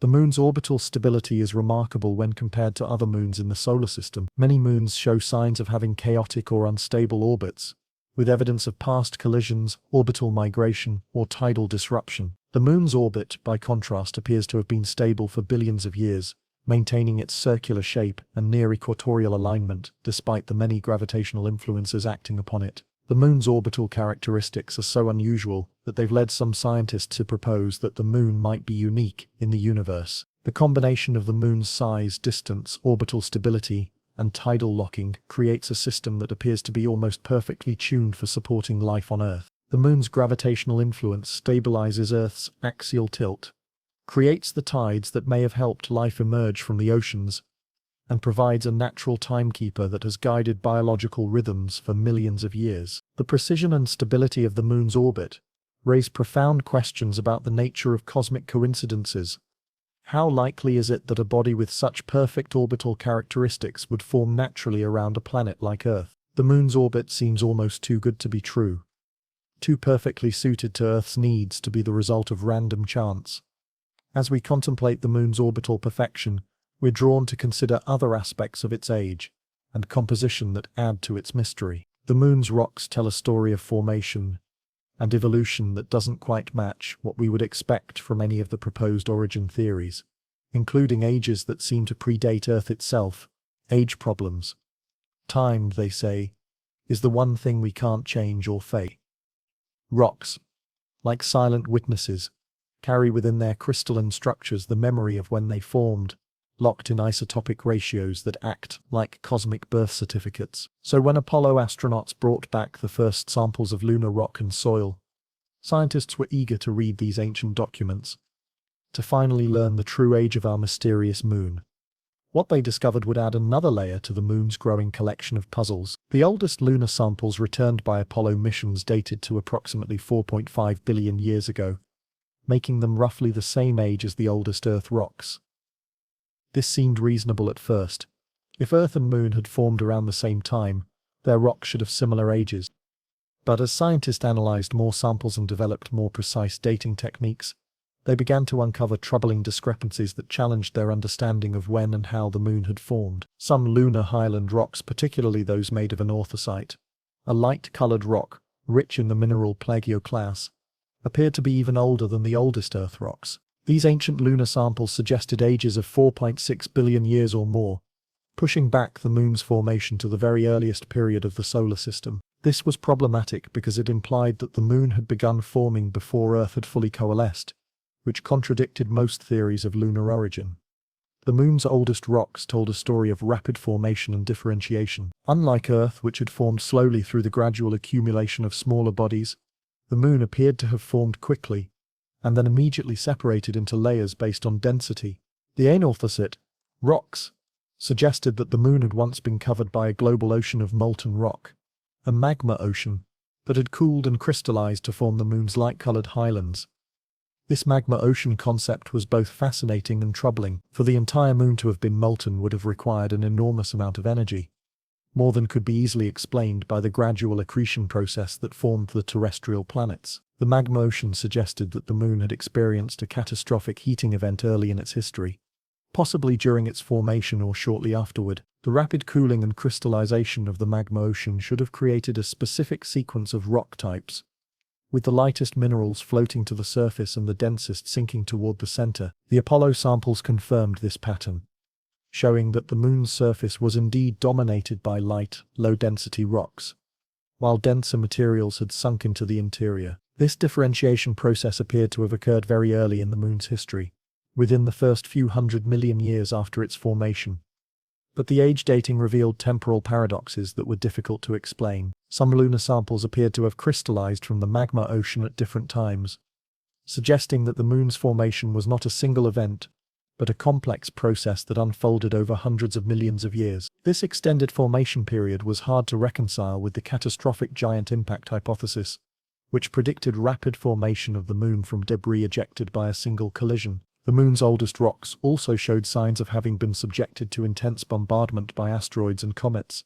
The lunar highlands were covered with craters of all sizes, from microscopic pits to vast impact basins hundreds of miles across. The dating of these impact events suggested that the moon had experienced periods of intense bombardment that occurred at specific times in its history, rather than being subjected to a constant rain of debris. The late heavy bombardment, a period of intense asteroid and comet impacts that occurred about 3.9 billion years ago, left its mark on both Earth and Moon. Lunar samples from this period showed evidence of massive impacts that created the large impact basins we can still see on the Moon's surface today. The timing of this bombardment was puzzling because it occurred hundreds of millions of years after the Moon's formation, suggesting that something had disturbed the solar system's asteroid and comet populations long after the planets had formed. The Moon's mare regions, the dark, smooth areas that early astronomers thought were seas, told a different story about lunar chronology. These areas were filled with basaltic lava flows that occurred much later in the Moon's history, between about 3.8 and 3.2 billion years ago. The Maria represented a second major phase of lunar geological activity, occurring long after the initial formation and differentiation of the Moon. The basaltic rocks that filled the Maria had a different composition than the highland rocks, suggesting that they came from deeper within the Moon's interior. The timing of these lava flows was significant, because it indicated that the Moon's interior had remained hot and partially molten for over 1 billion years after its formation. This extended period of geological activity was surprising for such a small body, which should have cooled and solidified much more quickly than Earth. The isotopic signatures of lunar rocks provided additional age-related puzzles. Some elements in lunar samples appeared to have been subjected to processes that altered their isotopic ratios in ways that were difficult to explain. These alterations suggested that the Moon's rocks had experienced complex histories involving multiple heating and cooling events, making it difficult to determine their original formation ages. The Moon's soil, or regolith, contained additional chronological mysteries. This fine-grained material, created by billions of years of meteorite impacts, preserved a record of the Moon's bombardment history. Analysis of the regolith showed that the Moon's surface had been constantly reworked by impacts, mixing materials of different ages and creating a complex chronological puzzle. Some components of the lunar regolith appeared to be much older than the rocks from which they were derived. These ancient grains suggested that the Moon's surface had once contained materials that were no longer present as intact rocks. The presence of these ancient components raised questions about what had happened to the Moon's oldest crustal rocks, and whether the Moon's early history was more complex than previously thought. The Moon's age problems extended beyond individual rock samples to the broader question of when the Moon had formed relative to Earth. If the Moon had formed through a giant impact, it should have formed after Earth had largely completed its accretion. But some lunar samples suggested that the Moon might have begun forming before Earth had reached its current size, which would contradict the giant impact hypothesis. The isotopic evidence for the Moon's age also revealed discrepancies with theoretical models of solar system formation. Computer simulations of planetary formation predicted that the Moon should have formed at a specific time, relative to other events in the early solar system. The actual ages of lunar samples didn't always match these predictions, suggesting that the Moon's formation might have involved processes that weren't included in the models. The Moon's age problems highlighted the limitations of our understanding of early solar system chronology. The Moon's rocks provided a direct window into the solar system's violent youth, but they also revealed that this period was more complex and chaotic than scientists had previously believed. The Moon's formation appeared to be part of a broader pattern of catastrophic events that had shaped the early solar system. As scientists grappled with these age discrepancies, they began to realize that the Moon's formation might not have been a simple single event, but rather a complex process that unfolded over hundreds of millions of years. This realization led to new theories about lunar origin that tried to account for the Moon's puzzling chronology, but these theories often raised as many questions as they answered. The Moon's age problems continue to challenge scientists today, as new analytical techniques reveal ever more subtle details about the timing of lunar formation and evolution. Each new measurement adds another piece to the chronological puzzle, but the overall picture remains frustratingly incomplete. The temporal mysteries of the Moon's formation lead us to consider another puzzling aspect of lunar composition: the isotopic similarities between Earth and Moon that seem to contradict the idea that they formed independently. These chemical fingerprints hold clues to the Moon's origin, but they also deepen the mystery of how two separate worlds came to be so remarkably similar. The isotope mystery. Picture yourself holding two stones, one from your backyard, another from a distant mountain. Even without looking, you'd expect them to tell different stories in their very atoms. Different origins leave different fingerprints, like invisible signatures written in the language of elements themselves. Now imagine the surprise when scientists first compared rocks from Earth with the precious samples brought back from the Moon. They expected alien chemistry, foreign isotopes, the atomic equivalent of a completely different dialect. Instead, they found something that shouldn't exist. Twins separated at birth, sharing the same molecular DNA. Isotopes are like subtle variations in nature's handwriting. Oxygen-16 and oxygen-18 are both oxygen, but they carry slightly different atomic weights, like siblings who share the same smile but different eye colors. Every planetary body in our solar system has its own isotopic signature, as unique as a snowflake. Mars has one pattern, meteorites from Vesta have another, and Earth, well, Earth should have been completely different from the Moon. But the Moon wasn't different, not even close. When researchers examined the oxygen isotopes in lunar samples, they found something that made them question everything they thought they knew about planetary formation. The Moon's isotopic ratios were virtually identical to Earth's. Not similar, not close, but nearly indistinguishable. It was like finding two people on opposite sides of the world who shared the exact same fingerprints. This discovery sent shockwaves through the scientific community because it violated one of the fundamental assumptions about how planets form. In the swirling chaos of the early solar system, different regions should have had different isotopic compositions. Jupiter's moons carry the signature of the outer solar system, while Mars bears the chemical fingerprint of a different neighborhood entirely. The Moon, if it had formed independently or captured from elsewhere, should have told a completely different story. The giant impact theory, the leading explanation for the Moon's formation, suggests that a Mars-sized object called Theria collided with early Earth, ejecting material that eventually coalesced into our lunar companion. But here's where the isotope mystery deepens.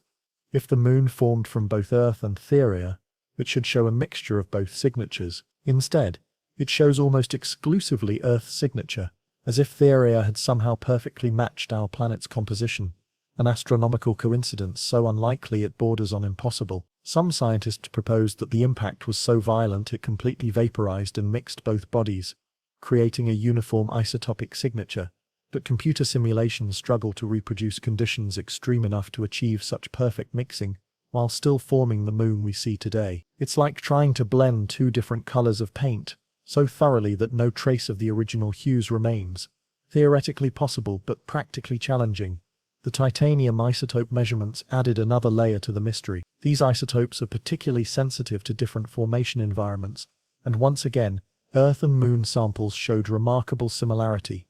It was as if the moon had been carved directly from Earth's own flesh, rather than born from the cosmic collision that theories demanded.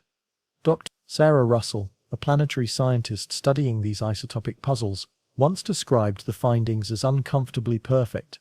The moon's composition suggests it formed from Earth material, but the physics of moon formation requires an external impactor. It's a paradox wrapped in atomic-level precision, too perfect to ignore, too impossible to easily explain. Recent studies have attempted to resolve this mystery by proposing that early Earth and Theia happened to form in the same region of the solar disk, sharing similar isotopic signatures from the start. But this explanation raises its own questions.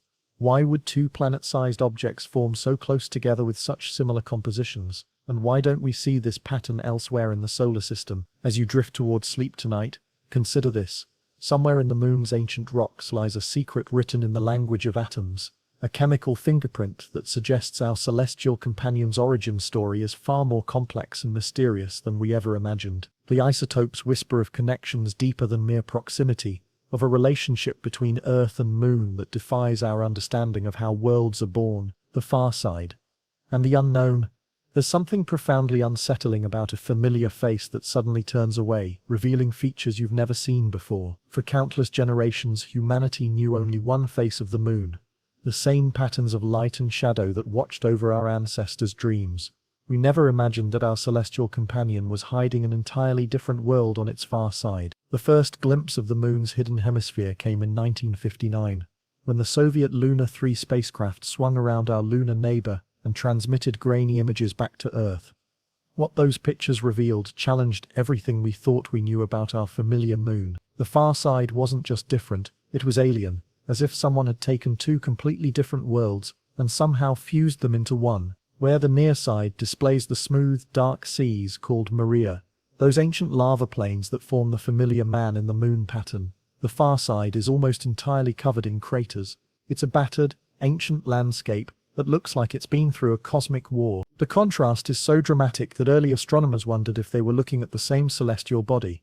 The mystery deepens when you consider why this dramatic difference exists. The far side is higher, more rugged, and shows little evidence of the volcanic activity that created the smooth Maria on the near side. It's as if Earth's gravitational influence somehow protected one hemisphere while leaving the other exposed to billions of years of cosmic bombardment. But this explanation feels incomplete, like trying to explain why only one side of a house shows weather damage when both sides face the same sky. Some scientists propose that the moon's synchronous rotation, the fact that it always shows the same face to Earth, is responsible for this dichotomy. The near side, facing Earth, experiences different tidal forces and heat distribution than the far side, but this still doesn't fully explain why the crustal thickness varies so dramatically, or why the far side shows such different mineral compositions. The South Pole Aitken Basin on the far side presents another enigma. This enormous crater, one of the largest impact structures in the solar system, is so deep it exposes material from the moon's interior. When scientists studied the composition of this ancient scar, they found unexpected concentrations of metals and minerals that don't match current theories about the moon's formation.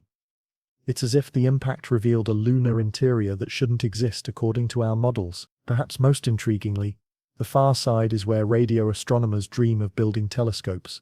Shielded from Earth's electromagnetic noise, the far side offers a window into the universe's radio frequencies that we can barely imagine. Some researchers have proposed that the moon's far side might harbor secrets about the early universe, cosmic radiation patterns, or even signals from distant civilizations that Earth's noisy environment would drown out. The gravitational anomalies on the far side add another layer of mystery. These mass concentrations create unexplained gravitational fields that have puzzled scientists for decades. They're hidden beneath the surface, invisible to direct observation, but their gravitational signatures suggest dense materials that shouldn't exist in the moon's supposedly uniform interior.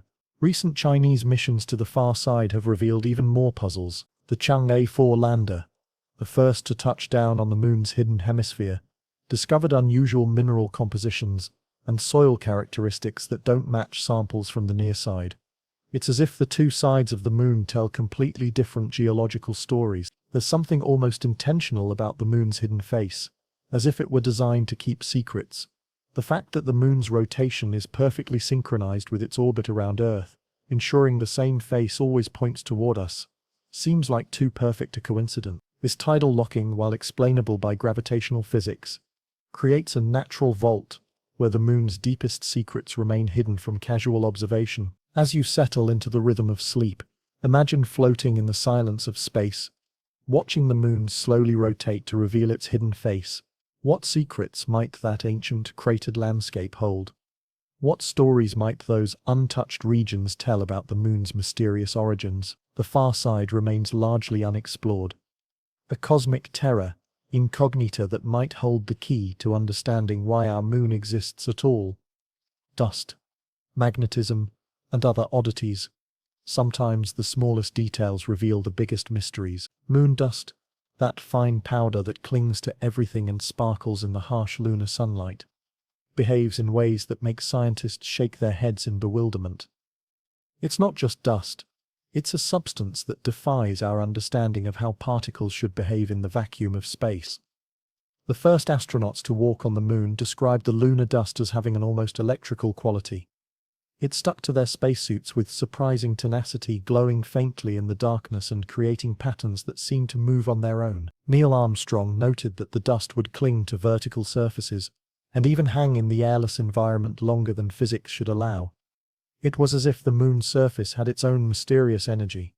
This isn't just poetic observation, it's scientific fact. Lunar dust carries an electrical charge that creates what researchers call dust levitation. In the vacuum of space, without air to dissipate electrical energy, particles of moon dust become electrostatically charged by solar radiation and can literally float above the surface. Astronauts reported seeing dust clouds glowing on the lunar horizon, creating an ethereal aurora-like effect that shouldn't exist without an atmosphere. The dust itself is unlike anything found on Earth. Each particle is a tiny glass bead, forged by billions of years of micrometeorite impacts. Under a microscope, lunar dust looks like a collection of microscopic marbles, each one a perfect sphere created by the instant melting and cooling of rock in the vacuum of space. But these glass beads stick together in ways that puzzle material scientists. They form chains and structures that seem to defy the laws of particle physics. Then there's the magnetic mystery. The moon today has no global magnetic field, no protective bubble of magnetism like Earth's, yet the rocks brought back by Apollo astronauts tell a different story. They're magnetized, strongly magnetized, as if they formed in the presence of a powerful magnetic field that once surrounded the moon but mysteriously disappeared. This ancient lunar magnetic field presents a fascinating puzzle. A magnetic field requires a molten, churning core like the liquid iron core that creates Earth's magnetic field, but the moon is supposedly too small to maintain such a molten core for the billions of years that would be necessary to magnetize its rocks. It's like finding evidence of a roaring fireplace in a house too small to contain one. Some researchers suggest that the moon's magnetic field was created by the same massive impact that formed it. The collision might have generated a temporary magnetic field strong enough to magnetize the moon's forming rocks. But this explanation raises its own questions. Why would an impact create such a uniform magnetic field? And why would it persist long enough to magnetize rocks across the entire lunar surface? The magnetic anomalies become even stranger when you map them across the moon's surface. They're not randomly distributed. They form patterns that suggest an underlying structure or process that we don't understand. Some of the strongest magnetic signatures are found in regions directly opposite to the largest impact craters, as if the moon's magnetic field concentrated in specific areas for reasons we can't explain. Recent studies have detected what scientists call lunar swirls, bright, meandering patterns on the moon's surface that correlate with these magnetic anomalies. These swirls look almost like cosmic brushstrokes, as if some invisible force had painted patterns across the lunar landscape. The connection between magnetism and these surface features suggests a complex relationship between the moon's interior and exterior that current theories can't fully explain. The thermal properties of lunar material present another oddity. Despite being exposed to the vacuum of space, the moon's surface retains heat in unexpected ways. The Apollo missions detected hotspots that glowed slightly warmer than their surroundings, not from radioactive decay or solar heating, but from some internal process that remains mysterious. These thermal anomalies don't correspond to any known geological features, and seem to move slowly across the surface over time. Water ice recently discovered in permanently shadowed craters at the moon's poles adds another layer to the mystery. This water shouldn't exist. It should have been blasted away by solar radiation billions of years ago. Yet there it is, preserved in quantities that suggest a continuous source or a delivery mechanism that we don't understand. Some scientists propose that the water comes from comet impacts, but the isotopic signatures don't match cometary ice.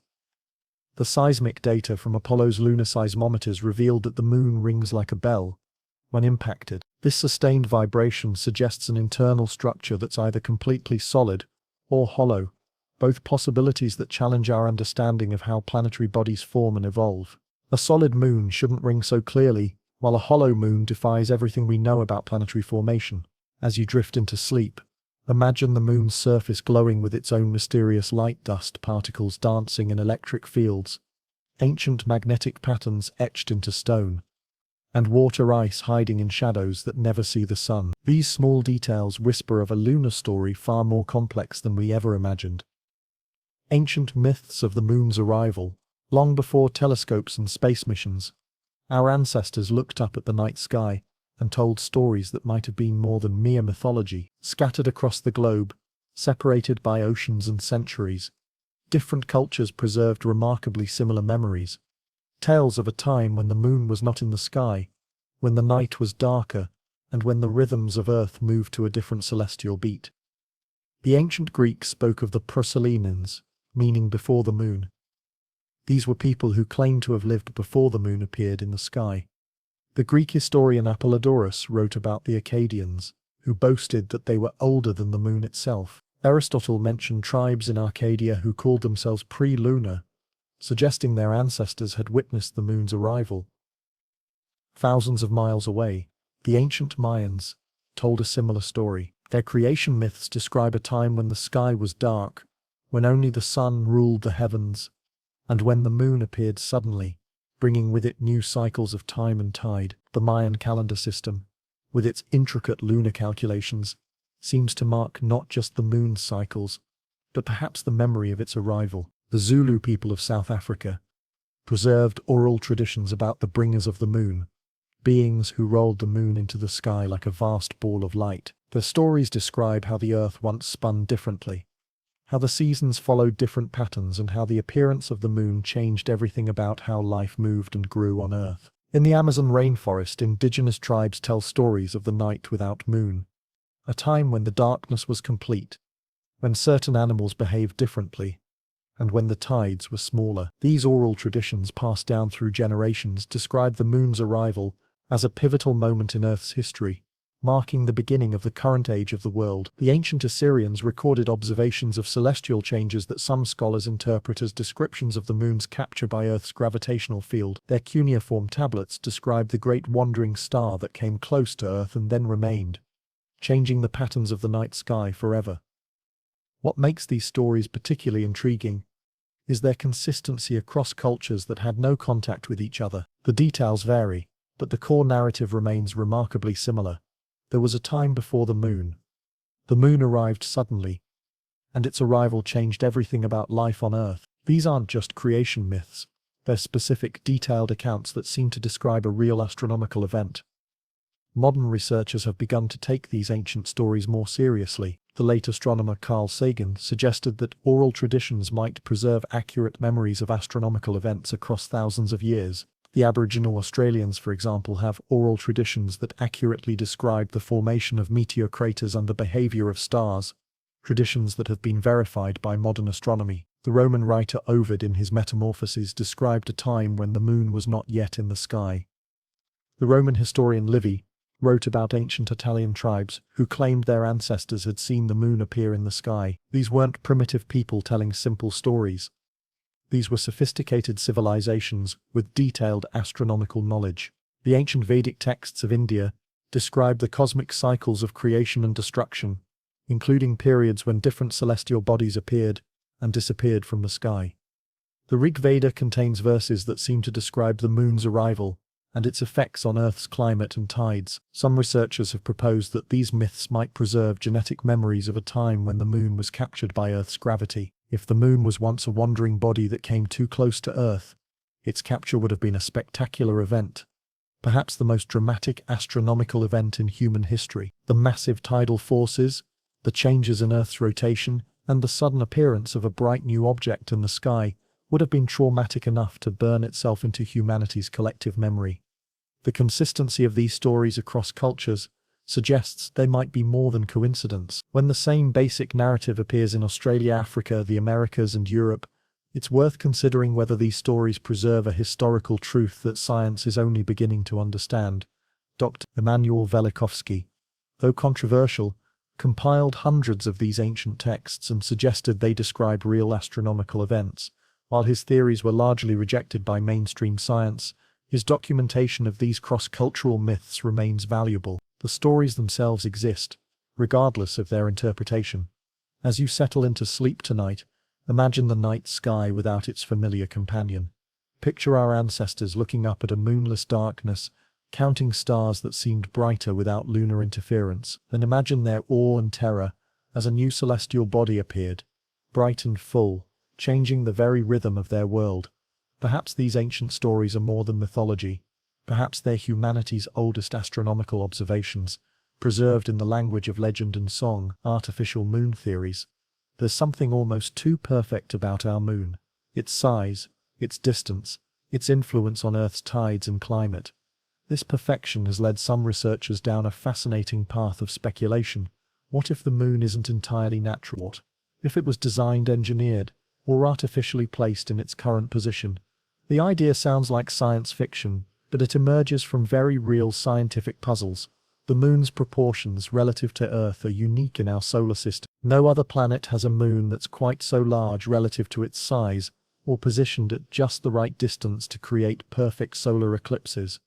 During a total eclipse, the moon covers the sun so precisely that it reveals the sun's corona, a cosmic coincidence that seems almost too convenient. Soviet scientists Mikhail Vazin and Alexander Sherbakov first proposed the spaceship moon theory in the 1960s. They argued that the moon's low density, its unusual gravitational properties, and its perfectly circular orbit suggested it might be hollow, not naturally hollow, but artificially constructed. Their calculations suggested that the moon's density was too low for a solid body of its size, and its gravitational effects on spacecraft were inconsistent with a uniform interior. The theory gained attention when seismic data from Apollo missions showed that the moon rings like a bell when impacted. This sustained vibration suggested either a completely solid interior or a hollow structure. A naturally formed moon should have a more complex internal structure that would dampen seismic waves, not amplify them. The ringing continued for hours after impacts, as if the moon were a vast metallic sphere rather than a rocky body. Isaac Asimov, the renowned science fiction writer and biochemist, once calculated that the moon's formation through natural processes was so unlikely that it might be easier to explain its existence as an artificial construction. He pointed out that the moon's orbital characteristics, its distance from Earth, its influence on tides, and its role in stabilizing Earth's climate were so beneficial to life that they seemed almost designed. The artificial moon theory attempts to explain several puzzles simultaneously. Why is the moon's far side so different from the near side? Perhaps because it was constructed with different purposes in mind. Why are the moon's mass concentrations, mascons, distributed in patterns that don't match natural geological processes? Perhaps because they're structural elements of an artificial body. Some researchers have suggested that the moon might be a generation ship, a vast spacecraft designed to travel between star systems. According to this theory, the moon was hollowed out by an ancient civilization and converted into a mobile world. When this civilization discovered Earth, they parked their artificial moon in orbit, and perhaps even seeded life on our planet. The theory addresses the isotope mystery in an elegant way. If the moon was artificially constructed using materials from Earth, it would naturally share Earth's isotopic signature. The builders would have used local materials, explaining why lunar samples are so similar to Earth rock. This would also explain why the moon shows little evidence of formation in the outer solar system, where many other moons originated. Dunn Wilson, an aerospace engineer, wrote extensively about the artificial moon theory in the 1970s. He compiled evidence from NASA missions, Soviet space data, and astronomical observations that seemed to support the idea of an artificial lunar interior. Wilson argued that the Moon's mass distribution, its unusual electromagnetic properties, and its influence on Earth's geology suggested engineering rather than natural formation. The theory even attempts to explain the Moon's perfect tidal locking with Earth. Rather than being the result of billions of years of gravitational evolution, the Moon's synchronous rotation might be the result of deliberate positioning. If the Moon were artificially placed in its current orbit, its designers would want to keep one side always facing Earth, perhaps to monitor their terraforming project, or to maintain communication with bases on Earth. Recent discoveries have added intriguing details to these speculative theories. The detection of unusual materials in lunar samples, the discovery of geometric patterns in lunar surface features, and the identification of potential artificial structures in orbital photographs have all been cited as evidence for the artificial moon hypothesis. Of course, mainstream science remains skeptical of these theories. The engineering challenges of constructing a moon-sized artificial body seem insurmountable, even for an advanced civilization. The energy requirements, the materials needed, and the precision required to place such a structure in stable orbit around Earth would be staggering. But the artificial moon theory persists because it offers elegant solutions to otherwise puzzling problems. It explains the Moon's unusual characteristics, its beneficial effects on Earth climate and life, and its role in humanity's development. Whether or not the theory is correct, it represents a fascinating attempt to reconcile the Moon's mysteries with the possibility that intelligence rather than chance might have shaped our celestial neighborhood. As you drift towards sleep, imagine looking up at the Moon and seeing it not as a natural satellite, but as a carefully engineered structure. Picture vast chambers within its interior, ancient machinery still functioning after millions of years, and perhaps even the remnants of the civilization that built it. The Moon's gentle light takes on a different quality when you consider it might be shining through the windows of humanity's oldest neighbor. Moon bases and lost missions. In the quiet hours before dawn, when the Moon hangs low in the sky like a watchful eye, it's easy to imagine that its craters and shadows might hide more than just ancient geology. For decades, rumors have persisted about secret lunar bases, classified missions, and structures that official space agencies prefer not to discuss. These stories exist in the twilight zone between documented history and intriguing speculation. The official narrative tells us that human presence on the Moon ended with Apollo 17 in 1972. But some researchers suggest that the real lunar exploration may have just begun. Classified documents released decades later hint at military interest in lunar bases, strategic advantages of lunar positioning, and technologies that might have enabled secret missions beyond the public Apollo program. During the 1960s, the US developed Project Horizon, a classified plan to establish a permanent lunar base by 1967. The project envisioned a self-sustaining lunar colony with strategic military advantages, including the ability to launch nuclear weapons from the Moon's surface. While officially cancelled, some researchers wonder if aspects of Project Horizon continued in classified form. The Soviet Union had similar ambitions.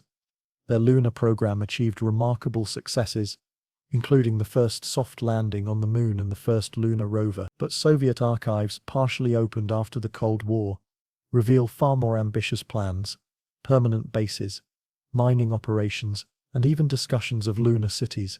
Some of these plans were so advanced they included detailed architectural drawings and life support systems. Photographic evidence from lunar orbiters has revealed anomalous structures on the Moon's surface. These formations appear geometric, angular, and distinctly non-natural, while official explanations attribute them to unusual lighting conditions or natural geological processes. Some researchers argue they represent artificial constructions, perhaps the remnants of ancient lunar bases, or evidence of ongoing activities. The Chinese Chang'e missions have photographed what appear to be artificial structures on the Moon's far side. These images show geometric patterns, right-angle formations, and what some interpret as the remains of buildings or installations. The Chinese Space Agency has provided conventional explanations, but the images continue to fuel speculation about lunar mysteries. Amateur astronomers have reported unusual lights and moving objects on the Moon's surface. These lunar transient phenomena include flashes of light, glowing areas that appear and disappear, and shadows that seem to move independently of the Moon's rotation. While many of these observations can be explained by natural phenomena, some remain unexplained, and suggest ongoing activity. Former NASA employees have occasionally spoken about classified lunar missions and secret space programs. While these accounts are often dismissed as conspiracy theories, they come from individuals with legitimate space industry credentials. Their stories describe backup Apollo missions, ongoing lunar surveillance, and technologies that remain classified decades after their supposed development. The Air Force's X-37B spaceplane has conducted numerous classified missions in Earth orbit. While its activities are officially secret, some researchers speculate that it might be testing technologies for lunar missions or even conducting regular flights to lunar bases. The spacecraft's capabilities and mission duration would be consistent with such activities. Recent satellite imagery has revealed what appear to be structures near the Moon's poles. These formations are located in permanently shadowed regions where ice deposits have been discovered. The structure's geometric patterns and strategic positioning near water resources have led some to speculate about mining operations or research stations. The discovery of vast underground lava tubes on the Moon has renewed interest in lunar bases. These natural tunnels, formed by ancient volcanic activity, could provide perfect protection from radiation and meteorite impacts. Some researchers suggest that these tubes might already be occupied, either by human bases or by structures left by previous visitors to the Moon. Declassified documents from the Cold War era reveal that both superpowers were intensely interested in the Moon's strategic value. The ability to observe Earth from the Moon, to launch missions from the Moon's low gravity, and to access the Moon's resources would provide enormous advantages. Some wonder if these strategic interests led to secret lunar programs that continued long after the public missions ended. The Moon provides the perfect hiding place for classified activities. Its far side is invisible from Earth. Its low gravity makes construction easier, and its lack of atmosphere means that structures wouldn't erode over time. A lunar base could operate for decades without detection from Earth-based telescopes. Radio astronomers have occasionally detected unusual signals that seem to originate from the Moon's vicinity. These signals don't match any known natural phenomena and appear to be artificial in origin. While most are eventually explained as satellite interference or equipment malfunctions, some remain mysterious and suggest possible communication activities. Modern space agencies are once again planning lunar bases, with NASA's Artemis program and various international partnerships aiming to establish permanent lunar presence. But some researchers wonder if these new bases will be humanity's first permanent lunar settlements, or if they'll be joining facilities that have been operating quietly for decades. The Moon's surface is littered with the remains of crashed spacecraft, both intentional impacts and accidental crashes from multiple space programs. But among these documented impacts, lunar observers have identified debris that doesn't match any known mission. These anomalous materials suggest either unreported missions or spacecraft from unknown sources.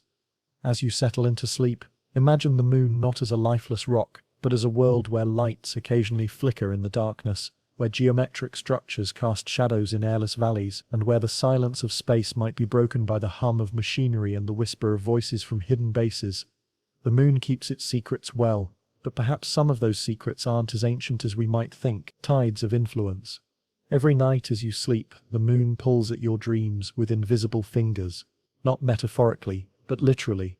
The same gravitational force that moves oceans also moves the water in your body, the fluids in your brain, the very essence of what makes you human. The Moon's influence on Earth isn't just astronomical, it's biological, psychological, and perhaps even spiritual. The most obvious manifestation of lunar power is the tides. Twice daily, the Moon's gravity pulls Earth's oceans toward it, creating the rhythmic rise and fall that has shaped coastlines for billions of years. But this is just the beginning of the Moon's influence. The tidal forces affect not just water but the solid Earth itself, causing the planet to bulge slightly toward the Moon. Even as you read this, the ground beneath your feet is rising and falling by inches in response to lunar gravity. Without the Moon, Earth's tides would be only about one-third their current size, driven solely by the Sun's more distant gravitational pull. The dramatic tidal ranges that carve estuaries, create tidal pools, and drive coastal ecosystems would disappear. The intertidal zones that may have been crucial for life's transition from ocean to land would be narrow, gentle slopes rather than the dynamic, challenging environments that forced early life to adapt to both aquatic and terrestrial conditions. The Moon's tidal forces have profoundly shaped Earth's rotation. Billions of years ago, Earth spun much faster, with days lasting only about 6 hours. The moon's gravitational pull has gradually slowed our planet's rotation, lengthening our days and stabilizing our climate. This process continues today. The moon is slowly stealing rotational energy from Earth, gradually moving away from us at about the same rate your fingernails grow. This gravitational dance has created the perfect conditions for complex life. The moon's influence gives Earth a stable axial tilt, preventing the extreme climate variations that would occur if our planet wobbled chaotically. Without the moon's steadying influence, Earth might experience ice ages and heat waves, so severe that complex life could never establish itself. The moon doesn't just light our nights, it guards our climate. Marine biologists have discovered that countless species synchronize their reproductive cycles with lunar phases. Coral reefs spawn en masse during specific lunar phases, creating underwater blizzards of life that can be seen from space. Sea turtles navigate by moonlight, returning to the beaches of their birth, guided by the moon's reflected light. Even deep-sea creatures, living in perpetual darkness, somehow sense the lunar cycles and time their activities accordingly. The moon's influence on human biology is more subtle, but equally profound. Hospital workers often report increased emergency room visits during full moons, though scientific studies show mixed results. What's more intriguing is the correlation between lunar cycles and human reproductive patterns. Women's menstrual cycles average 28 days, remarkably close to the moon's 29.5-day cycle. Some researchers suggest this isn't coincidence, but evidence of ancient biological programming. Sleep researchers have found that people often experience disrupted sleep patterns during full moons, even when sleeping in windowless rooms with no visual cues about lunar phases. The mechanism isn't understood, but the correlation appears real. Perhaps our ancestors, sleeping under open skies for millions of years, developed biological rhythms that persist even in our modern, artificial environments. The moon's gravitational effects extend beyond Earth's surface. The lunar pull influences Earth's magnetic field, creating subtle variations that might affect animal migration patterns. Birds, sea turtles, and even bacteria appear to navigate using magnetic fields, and these fields fluctuate with lunar cycles. The moon might be conducting a global symphony of migration, reproduction, and biological rhythm that we're only beginning to understand. Remove the moon and Earth becomes a very different world. Climate models suggest that without lunar stabilization, Earth's axial tilt would vary wildly over geological timescales. The planet might tip nearly sideways, creating extreme seasons where one hemisphere experienced decades of continuous daylight, while the other froze in perpetual darkness. The stable, predictable climate that allowed life to flourish would be replaced by chaotic extremes. The moon's absence would also affect Earth's magnetic field. The tidal forces that help drive convection currents in Earth's molten core contribute to the magnetic field that protects us from harmful solar radiation. Without the moon's influence, Earth's magnetic field might weaken, exposing the surface to radiation levels that could strip away the atmosphere and sterilize the planet. Ocean currents, driven partly by tidal forces, distribute heat around the globe and regulate climate. The Gulf Stream, which keeps Europe warm, and similar currents in other oceans depend on the complex interplay of tidal forces, temperature gradients, and Earth's rotation. Without the moon's tidal influence, these currents might weaken or change course, triggering ice ages or turning temperate regions into deserts. The moon's influence on evolution might be its most profound effect. The dynamic tidal zones created by lunar gravity provided the perfect environment for life to experiment with, living both in water and on land. The challenges of surviving in areas that were alternately flooded and exposed may have driven the evolutionary innovations that led to complex multicellular life. Without the moon's tidal forces, life might have remained simple and marine. As you drift towards sleep, feel the moon's gentle pull on the water in your body, the same force that moves oceans and shapes continents. Your dreams tonight unfold under the influence of a celestial body that has been shaping life on Earth for billions of years. The moon isn't just a distant light in the sky. It's a fundamental part of what makes Earth alive, what makes you human, and what makes this cosmic dance of life possible. Lunar librations and optical tricks. The moon seems to maintain a perfectly steady face, always showing us the same familiar pattern of light and shadow. But this steadiness is an illusion, a cosmic sleight of hand that reveals profound secrets about the moon's interior structure and the delicate gravitational ballet that keeps our celestial companion in its eternal dance around Earth. Look carefully at the moon over several nights and you'll notice something subtle. It appears to rock gently back and forth as if slowly shaking its head. This movement, called libration, allows us to peek around the moon's edges and see slightly more than the supposed half of the moon that faces Earth. Over time, we can actually observe about 59% of the moon's surface from Earth, thanks to these gentle oscillations. The moon's librations occur because its orbit isn't perfectly circular, it's elliptical, like a slightly stretched circle. When the moon is closer to Earth, it moves faster in its orbit, but its rotation rate remains constant. This creates a slight mismatch between the moon's orbital motion and its spin, causing it to appear to turn slightly left and right as seen from Earth. It's like watching a dancer who spins at a constant rate while moving in a circle at varying speeds. There's also a north-south libration caused by the moon's orbital plane being tilted relative to Earth's equator. This allows us to peek over the moon's north and south poles, revealing regions that would otherwise remain hidden. Combined with the east-west libration, these movements create a complex pattern of revelation and concealment that has fascinated astronomers for centuries. But librations reveal more than just hidden lunar geography. They provide clues about the moon's internal structure. The way the moon librates, the precise timing and amplitude of these oscillations, depends on how mass is distributed within the moon. If the moon were perfectly uniform inside, it would librate differently than if it had a dense core or hollow regions. When scientists measure the moon's librations with laser precision, they discover anomalies that don't match expectations. The moon's librations suggest an interior that's more complex than simple models predict. There are variations in the moon's moment of inertia, the resistance to rotational changes that hint at structural irregularities deep within. The lunar laser ranging experiments, which have been bouncing laser beams off reflectors left by Apollo astronauts for over 50 years, can measure the moon's distance to within millimeters. These precise measurements reveal that the moon's librations are influenced by factors beyond simple gravitational mechanics.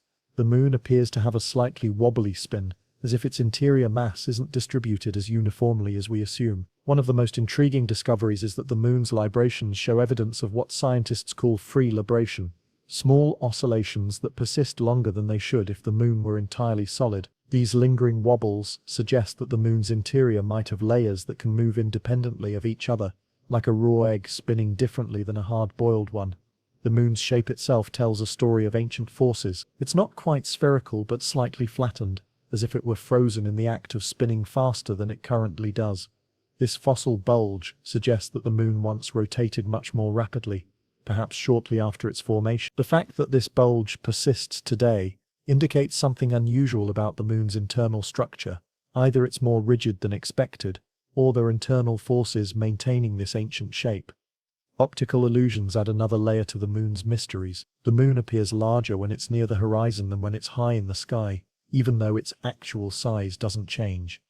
This moon illusion has puzzled humans for thousands of years, and still doesn't have a completely satisfactory explanation. Our brains seem to process the moon's size differently depending on its position relative to familiar objects on Earth's horizon. The moon's apparent size varies throughout its orbit due to its elliptical path. At perigee, when the moon is closest to Earth, it appears about 14% larger than at apogee when it's farthest away. This creates supermoons and micromoons, though the difference is subtle enough that most people don't notice without careful observation. The moon's changing distance also affects the strength of its gravitational pull, creating variations in tidal forces that some researchers link to seismic activity. Atmospheric effects create additional optical mysteries. The moon often appears different colors: red, orange, blue, or silver, depending on the atmosphere's moisture content, dust, and temperature. These color changes can be dramatic, transforming the familiar silver disk into an otherworldly copper orb. Ancient civilizations interpreted these color changes as omens, but modern science reveals they're caused by Earth's atmosphere acting like a cosmic filter. The moon's phases create their own optical puzzles. During a crescent moon, you can sometimes see the dark portion of the moon faintly illuminated. This earthshine is sunlight reflecting off Earth's oceans and clouds, then bouncing off the moon's surface back to our eyes. It's light that has traveled from the sun to Earth, to the moon and back to Earth again. A cosmic mirror effect that allows us to see our planet's reflection in the moon. Lunar eclipses reveal another optical mystery. During a total lunar eclipse, the moon doesn't disappear, but turns deep red or copper-colored. This happens because Earth's atmosphere bends and filters sunlight, allowing only red wavelength to reach the moon's surface. The moon becomes a mirror for Earth's sunsets and sunrises, glowing with the combined light of every dawn and dusk occurring on our planet. The moon's synchronous rotation, the fact that it always shows the same face to Earth, creates the ultimate optical illusion. We think we know the moon intimately, but we're seeing less than half of its surface.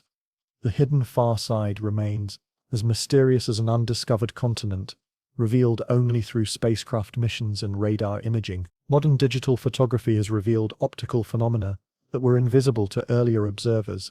Long exposure images show the moon's motion as graceful arcs across the sky, revealing the complex interplay of Earth's rotation, the moon's orbit, and the observer's position. These images capture the moon's true nature as a dynamic, moving body, rather than a static light in the sky. The moon's librations and optical effects remind us that even the most familiar celestial object holds secrets. The gentle rocking motion that allows us to peek around the moon's edges, the illusions that make it appear to change size and color, and the precise measurements that reveal its complex interior structure, all point to a moon that's far more dynamic and mysterious than it appears during a casual glance at the night sky. As you settle into sleep, imagine the moon gently rocking in its celestial cradle, revealing glimpses of hidden landscapes with each subtle movement. The optical tricks and gravitational dances that create the moon's apparent stability are actually evidence of a complex dynamic system, a cosmic clockwork whose mechanisms we're only beginning to understand. The moon's gentle librations whisper secrets about its formation, its interior, and the delicate balance of forces that keep our celestial companion dancing in the sky. Ancient impact or grand design. In the deep quiet of space where silence reigns absolute, the question echoes through the vacuum. Was the moon born from cosmic violence, or placed with deliberate intention? The answer matters more than we might imagine, for it determines whether we live in a universe governed by chaos, or one touched by design. The giant impact theory, currently favored by most scientists, paints a picture of primordial catastrophe. About 4.5 billion years ago, when Earth was still molten and hostile, a Mars-sized object called Theia came careening through the inner solar system. Moving at impossible speeds, this rogue planet struck Earth with such force that it vaporized both bodies, creating a disk of superheated debris that slowly coalesced into the moon we know today. The violence of this hypothetical collision defies imagination. The impact would have liquefied Earth's entire surface, blasted chunks of both planets into space, and created temperatures hot enough to vaporize rock. The debris disk would have glowed like a second sun, gradually cooling and clumping together under its own gravity. From this cosmic furnace, the moon supposedly emerged, carrying the scars of its violent birth. But the impact theory, for all its drama, struggles to explain the moon's peculiar characteristics. Why is the moon so large relative to Earth? Why does it share Earth's isotopic signature so precisely? Why is its orbit so perfectly circular? And why does it rotate synchronously with Earth?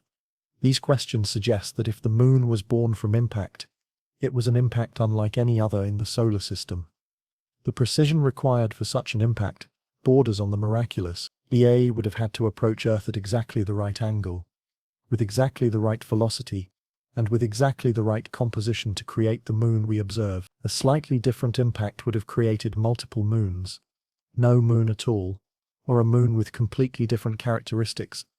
The odds of such a perfect collision occurring by chance seem astronomically small. Some scientists have proposed alternative scenarios that retain the impact concept, but modify its details.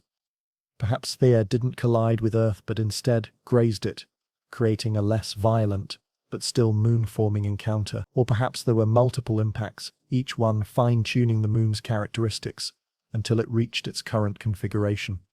But these modifications strain credibility even further, requiring not just one cosmic coincidence, but a series of them. The capture theory offers a different perspective. Perhaps the moon formed elsewhere in the solar system, and was later captured by Earth's gravity. This would explain why the moon seems oversized for our planet, and why its composition is so unusual. But capture presents its own problems. A body the size of the moon approaching Earth would likely either crash into our planet, or be flung back into space. The precise conditions needed for capture are as unlikely as those required for a perfect impact. The co-formation theory suggests that Earth and Moon formed together from the same cloud of dust and gas, like a binary planet system. This would explain their similar compositions and the moon's stable orbit, but it fails to account for the moon's low density, its lack of iron, and the angular momentum of the Earth-Moon system.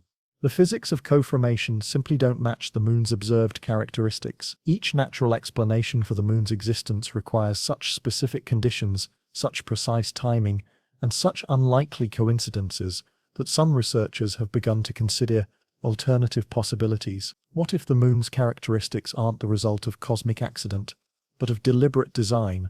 The design hypothesis suggests that the moon was placed in its current position by an intelligence capable of moving planetary bodies. This intelligence would have understood that Earth needed a large moon to stabilize its climate, regulate its tides, and provide the conditions necessary for complex life. The moon's size, distance, and orbital characteristics would have been calculated to optimize Earth's habitability. This theory explains the moon's anomalous properties with elegant simplicity. The moon is the right size because it was designed to be the right size. Its composition matches Earth's because it was constructed from Earth materials. Its orbit is perfectly circular because it was placed there with precision. The moon's beneficial effects on Earth's climate and biology aren't coincidental, they're intentional. The design theory doesn't necessarily require supernatural intervention. An advanced civilization from elsewhere in the galaxy might have terraformed Earth billions of years ago, installing the moon as part of a vast engineering project.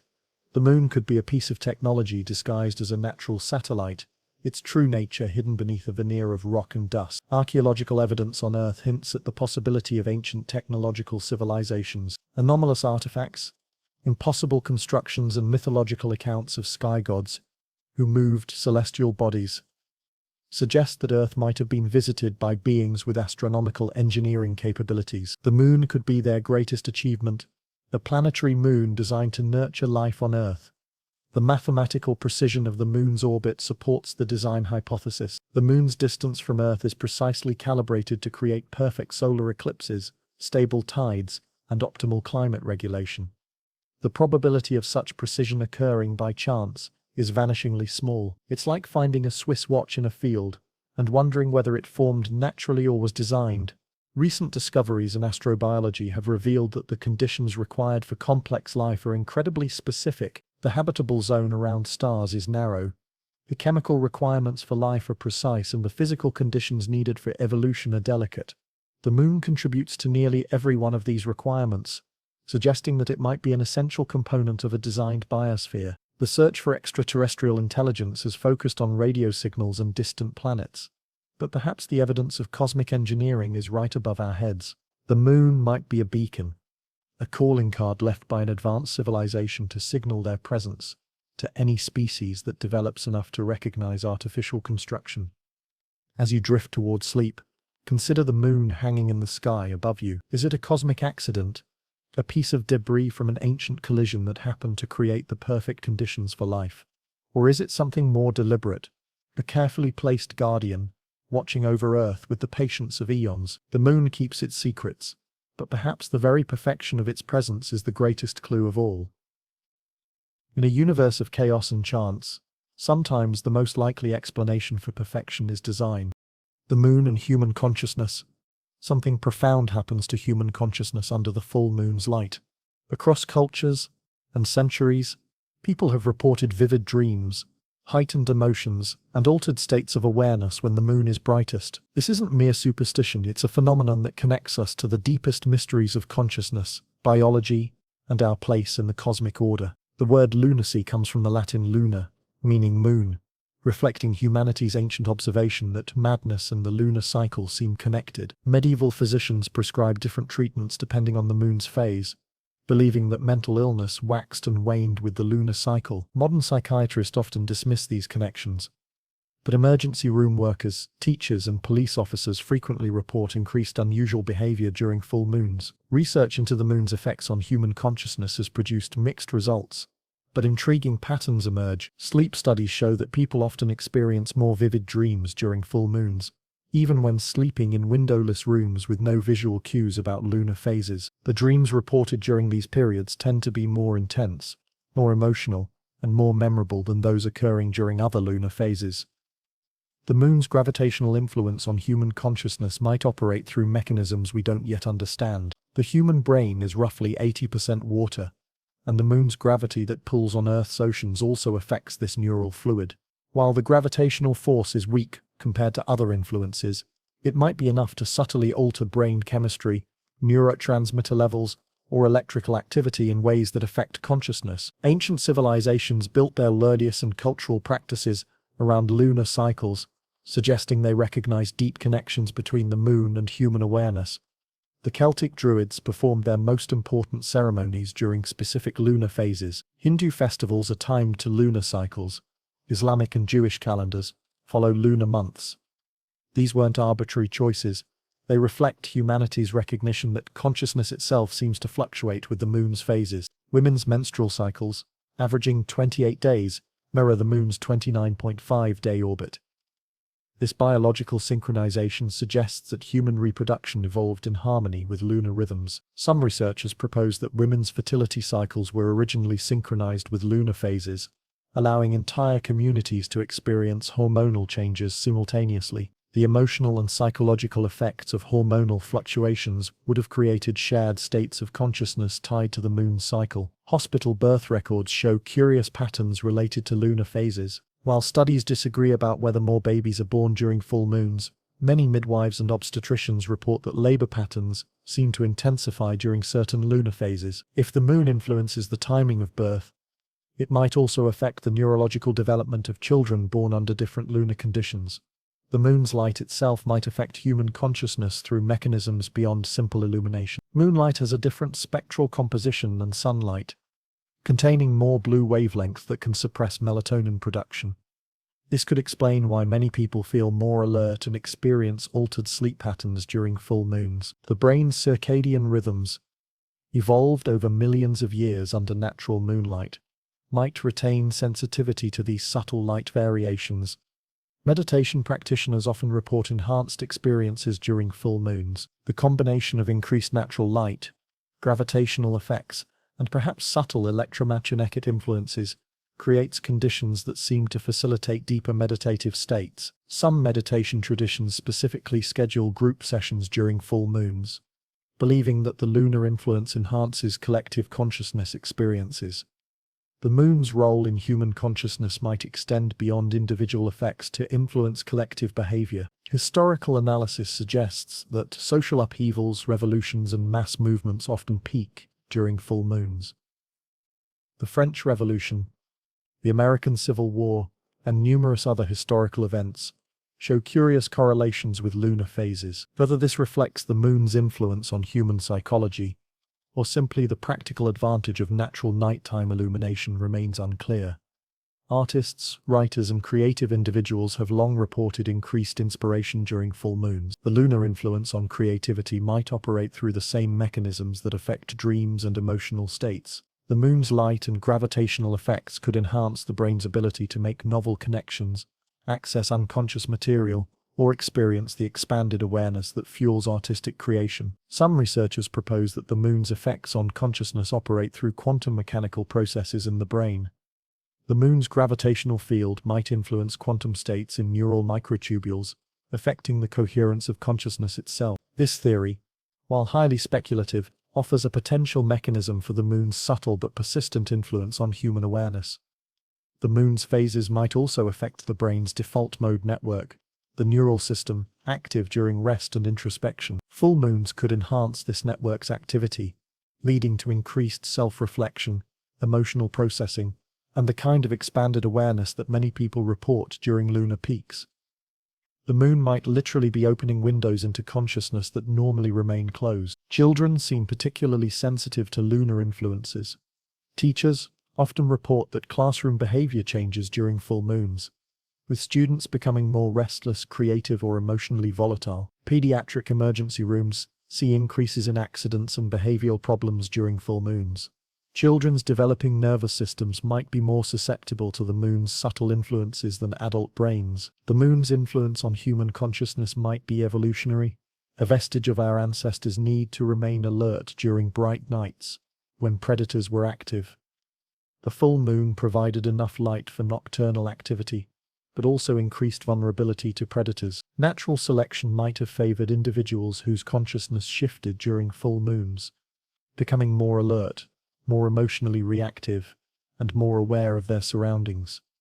Modern urban environments shield us from many natural influences, but the moon's effects on consciousness persist. Streetlights can't replicate the moon's spectral composition, and buildings can't block its gravitational pull.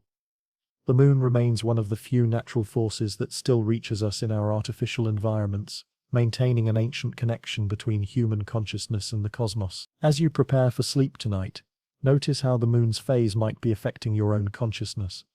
Are your dreams more vivid under the full moon? Do you feel more emotionally sensitive, more creative, or more introspective during certain lunar phases? The moon's influence on human consciousness might be subtle, but it connects us to rhythms older than civilization, reminding us that we are not separate from the cosmos, but part of its eternal dance. Your consciousness, like the tides, rises and falls with the moon's eternal rhythm. Unsolved mysteries of Apollo. The Apollo missions represent humanity's greatest adventure, but they also created some of the most puzzling mysteries in the history of space exploration. Within the official reports, the astronauts' debriefings, and the thousands of hours of recorded conversations, are anomalies that NASA has never fully explained. Discoveries that suggest the moon holds secrets far stranger than anyone anticipated. During the Apollo 11 mission, as Neil Armstrong and Buzz Aldrin prepared for their historic moonwalk, they reported seeing unusual lights on the lunar surface. These weren't reflections from Earth or artifacts from their equipment. They were described as structured, moving lights, but seemed to follow patterns.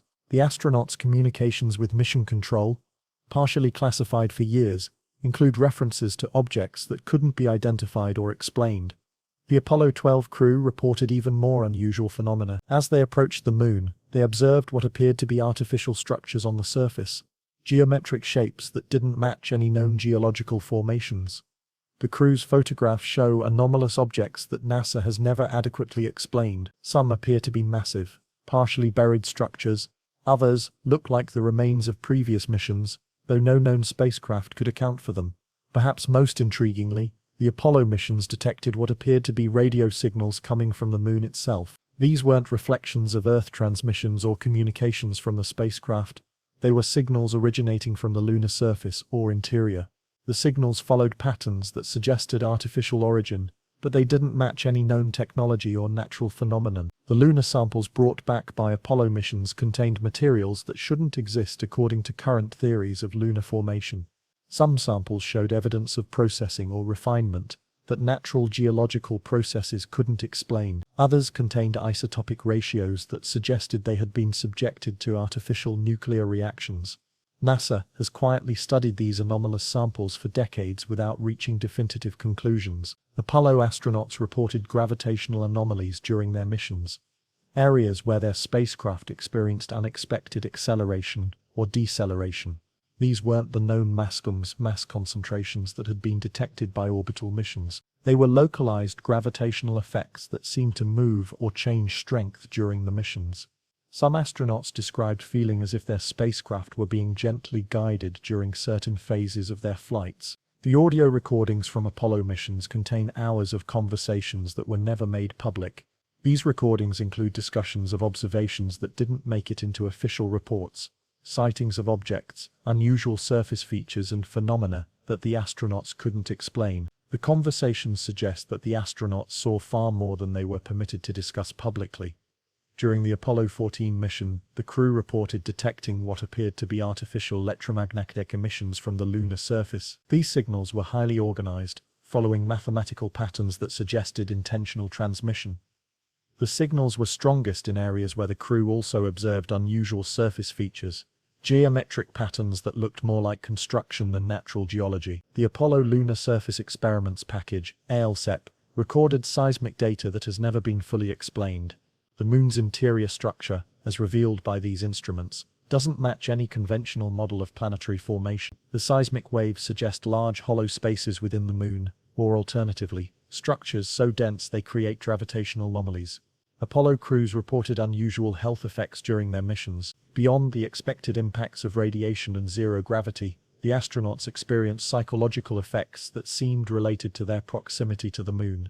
Some reported enhanced mental clarity, vivid dreams, and intuitive insights that they couldn't explain. Others experienced anxiety and disorientation that began as they approached the lunar surface. The photographic evidence from Apollo missions includes thousands of images that have never been publicly released. These photographs reportedly show surface features that don't match current geological models, objects that appear artificial, and structures that seem to have been partially buried by lunar dust. The images remain classified, ostensibly for national security reasons that have never been explained. Apollo astronauts brought back more than just rock samples. They also collected what appeared to be manufactured objects. These artifacts, if they exist, would represent the most significant archaeological discovery in human history. The objects supposedly show signs of intelligent design and advanced materials science, but their existence has never been officially acknowledged. The Apollo missions detected unusual atmospheric phenomena on the Moon. Despite the Moon's supposed lack of atmosphere, the astronauts reported seeing what appeared to be clouds, glowing areas, and atmospheric disturbances. These observations suggest that the Moon might have a thin atmosphere that current instruments can't detect, or that other processes are creating atmospheric effects. Some Apollo astronauts have spoken privately about observations that they were instructed not to include in official reports. These accounts describe encounters with objects or phenomena that seemed to show signs of intelligence or artificial origin. The astronauts' reluctance to discuss these experiences publicly suggests that they were bound by classification agreements that remain in effect. The Apollo program ended abruptly after Apollo 17 despite plans for several additional missions. The official reason was budget constraints, but some researchers suggest that the program was terminated because of discoveries that were deemed too sensitive for public release. The sudden cancellation of such a successful program at the height of public interest remains unexplained. Recent analysis of Apollo data using modern computer techniques has revealed additional anomalies. Digital enhancement of photographs has revealed structures and objects that weren't visible in the original images. Spectroscopic analysis of the data has identified materials and chemical signatures that don't match known lunar composition. These findings suggest that the Apollo missions discovered far more than has been publicly revealed. The Apollo astronauts' post-mission lives often showed dramatic changes in personality and worldview. Many became deeply philosophical or spiritual, as if their lunar experiences had profoundly altered their understanding of reality. Some withdrew from public life, while others became advocates for space exploration with an urgency that suggested they knew something the public didn't. As you drift toward sleep, consider the possibility that the Apollo missions weren't just about reaching the Moon. They were about discovering what was already there. The astronauts who walked on the lunar surface might have encountered evidence of a history far older and more complex than anyone imagined.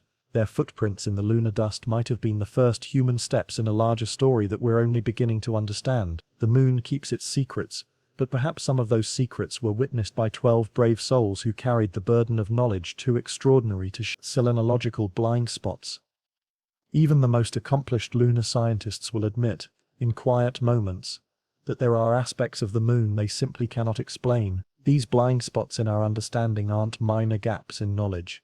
They're fundamental mysteries that challenge our most basic assumptions about how planetary bodies form, evolve, and behave. The Moon's density presents the first major puzzle. At 3.34 grams per cubic centimeter, the Moon is significantly less dense than Earth, which has a density of 5.52 grams per cubic centimeter. This difference suggests that the Moon lacks the heavy iron core that characterizes most planetary bodies. But without a substantial iron core, how does the Moon maintain its structural integrity? How did it form without accumulating the heavy elements that gravity should have pulled into its center?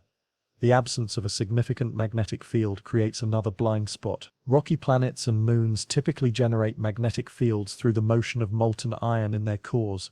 The Moon's weak magnetic field suggests either that it never had a molten core, or that its core solidified so quickly that no magnetic field could develop. Neither explanation fits comfortably with current theories of planetary formation. The Moon's thermal evolution defies explanation. Heat flow measurements from the Apollo missions suggest that the Moon is generating more internal heat than it should be. The radioactive decay of elements in the lunar interior can't account for the observed heat flow. Some unknown process is keeping the Moon's interior warmer than thermal models predict. This excess heat might explain the Moon's continued seismic activity, but it raises questions about what energy source maintains this thermal output. The distribution of mass within the Moon remains largely mysterious. The Martian's gravitational anomalies that suggest dense concentrations of mass don't correlate with visible surface features in ways that make geological sense. These massive, hidden structures seem to be embedded within the Moon's interior, but their composition and origin are unknown. They create gravitational effects that have affected lunar missions and continue to puzzle scientists. The Moon's seismic characteristics reveal another blind spot. The Moon rings like a bell when struck by meteorites or impacting spacecraft, producing sustained vibrations that can last for hours. This behavior suggests either an extremely rigid internal structure or resonant cavities that amplify seismic waves. Neither explanation fits with conventional models of planetary interiors. The lunar regolith, the layer of dust and debris covering the Moon's surface, presents its own mysteries. The regolith is much thicker than it should be, based on the estimated rate of meteorite impacts over the Moon's lifetime. Either the bombardment rate was much higher than calculated, or the regolith accumulated through some unknown process. The regolith's electrical properties also behave strangely, carrying charges and creating electrical fields that shouldn't exist in the vacuum of space. The Moon's orbital characteristics create additional blind spots. The Moon's orbit is too circular for a captured body, too large for a co-formed satellite, and too stable for a collision-formed Moon. The mathematical probability of the Moon's current orbital configuration arising naturally is so small that it effectively approaches zero. Yet there it is, maintaining an orbit that seems almost designed for stability. The isotopic similarities between Earth and Moon samples remain unexplained. The Moon should have formed from different materials than Earth, whether through capture, collision, or co-formation. The fact that lunar samples are isotopically nearly identical to Earth rocks suggests either an incredibly unlikely coincidence or a formation process that current theories don't account for. The Moon's far side presents a geological blind spot. The dramatic difference between the near and far sides, the absence of maria on the far side, the different crustal thickness, and the different impact crater distributions, suggests that the Moon experienced asymmetric evolution. But no known process can explain why one hemisphere would evolve so differently from the other. The lunar atmosphere, thin as it is, behaves in ways that atmospheric models can't predict. The Moon's exosphere contains elements that shouldn't be there, maintains densities that don't match theory, and shows variations that suggest unknown sources and sinks. The Moon's atmosphere seems to be actively maintained by processes that we don't understand. Recent discoveries of water ice in permanently shadowed craters have created new blind spots. The water shouldn't exist, it should have been stripped away by solar radiation billions of years ago. The isotopic composition of the lunar ice doesn't match cometary ice, the most likely source. The distribution of the ice deposits doesn't follow the patterns that bombardment models predict. The Moon's magnetic anomalies create regional blind spots where normal geological processes don't explain the observed phenomena. These localized magnetic fields seem to be associated with unusual surface features, strange mineral compositions, and gravitational anomalies. The magnetic patterns suggest either ancient geological processes that we don't understand, or the presence of materials that shouldn't exist in the lunar environment. The Moon's tidal effects on Earth include subtle influences that atmospheric and oceanic models can't fully account for. The Moon's gravitational pull affects not just water but also the solid Earth, the atmosphere, and perhaps even biological systems in ways that we're only beginning to recognize. The complexity of these tidal interactions creates blind spots in our understanding of how the Earth-Moon system really works. The Moon's librations, the gentle rocking motions that allow us to see slightly more than half the lunar surface, reveal internal structure anomalies that don't match theoretical models. The Moon's rotational behavior suggests an interior that's more complex than simple layered models predict. There seem to be internal masses or structures that affect the Moon's rotation in ways that we can't explain. Modern lunar science has revealed that the Moon is far more geologically active than previously thought. Recent impacts, surface changes, and outgassing events suggest ongoing processes that we don't understand. The Moon isn't the dead, unchanging body that scientists once believed. It's a dynamic world with active processes that remain largely mysterious. As you settle into sleep, consider that the Moon hanging in the sky above you represents one of the greatest scientific mysteries of our time.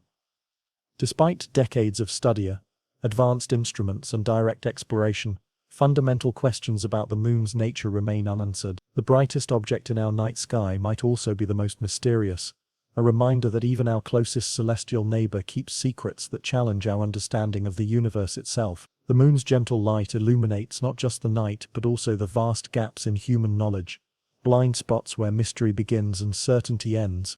The double planet debate. Have you ever looked up at the full moon and wondered why it seems so perfectly sized? There's something almost unsettling about how it fits so precisely across the sun during an eclipse, like a cosmic lock finding its key. Most people assume our moon is just normal, a typical satellite, doing typical satellite things. But here's the thing that keeps astronomers awake at night. And I mean this quite literally. Our moon is anything but typical. Picture this. You're an alien astronomer, floating somewhere in the Andromeda galaxy, casually scanning solar systems with your impossibly advanced telescope. You've catalogued thousands of planets, seen every variety of moon imaginable. Tiny captured asteroids, distant frozen rocks, swarms of pebble-sized debris. Then you point your telescope toward this unremarkable yellow star and find Earth, and orbiting just 400 kilometers away. You see something that makes you do a double take. A moon so large, so close, so perfectly positioned that it looks less like a satellite and more like Earth's cosmic dance partner. This is what scientists call the double planet problem, though the name undersells just how strange our situation really is. Our moon isn't just big, it's ridiculously, impossibly, almost comically oversized for a planet like Earth. At roughly 1/4 of Earth's diameter, it's the 5th largest moon in our entire solar system. But here's where it gets interesting. Every other giant moon belongs to a giant planet. Jupiter's Ganymede, Saturn's Titan. These make sense. They're like grapes orbiting watermelons. But our moon, it's more like a tennis ball orbiting a basketball. The numbers tell a story that most planetary formation models simply can't explain. In terms of mass ratio, Earth and Moon are practically twins compared to other planet-satellite pairs. Jupiter outweighs its largest moon by a factor of 12,800. Saturn dwarfs Titan by 4,226 times. But Earth is only 81 times more massive than the Moon. In the cosmic scale of things, that's practically a rounding error. We're not looking at a planet with a satellite. We're looking at what appears to be a binary system, two worlds locked in an eternal gravitational embrace. And that's just the beginning of the strangeness. Our moon orbits at precisely the right distance to appear almost exactly the same size as the sun in our sky. This cosmic coincidence, if that's what it is, allows for those breathtaking total solar eclipses where the moon's shadow races across Earth's surface at over 1,500 miles per hour. The probability of this happening by chance, astronomers estimate it at roughly 1 in 30-75 million. You're more likely to win the lottery while being struck by lightning. Twice. But what if this isn't coincidence at all? What if calling Earth-Moon a double planet system isn't just scientific pedantry, but the key to understanding something far stranger about our cosmic neighborhood? The debate has been quietly raging in academic circles for decades, with some scientists arguing that our moon is so unusual, so improbably perfect, that it demands a complete rethinking of how planetary systems form. Consider the mechanics of their dance. The moon doesn't just orbit Earth. It stabilizes our entire world. Without it, Earth would wobble like a spinning top, running out of steam, our axis tilting wildly over thousands of years. Seasons would become unpredictable, climate patterns would collapse, and complex life as we know it would be nearly impossible. The moon also creates our tides, which many evolutionary biologists believe were crucial for life's transition from ocean to land. It's as if someone carefully calibrated the entire system for maximum habitability. Then there's the mystery of the moon's composition. If it formed from the same primordial disk as Earth, you'd expect it to be made of similar materials. But lunar samples tell a different story. The moon is unusually depleted in iron and volatile elements, almost as if it was forged in some cosmic furnace that burned away the lighter materials.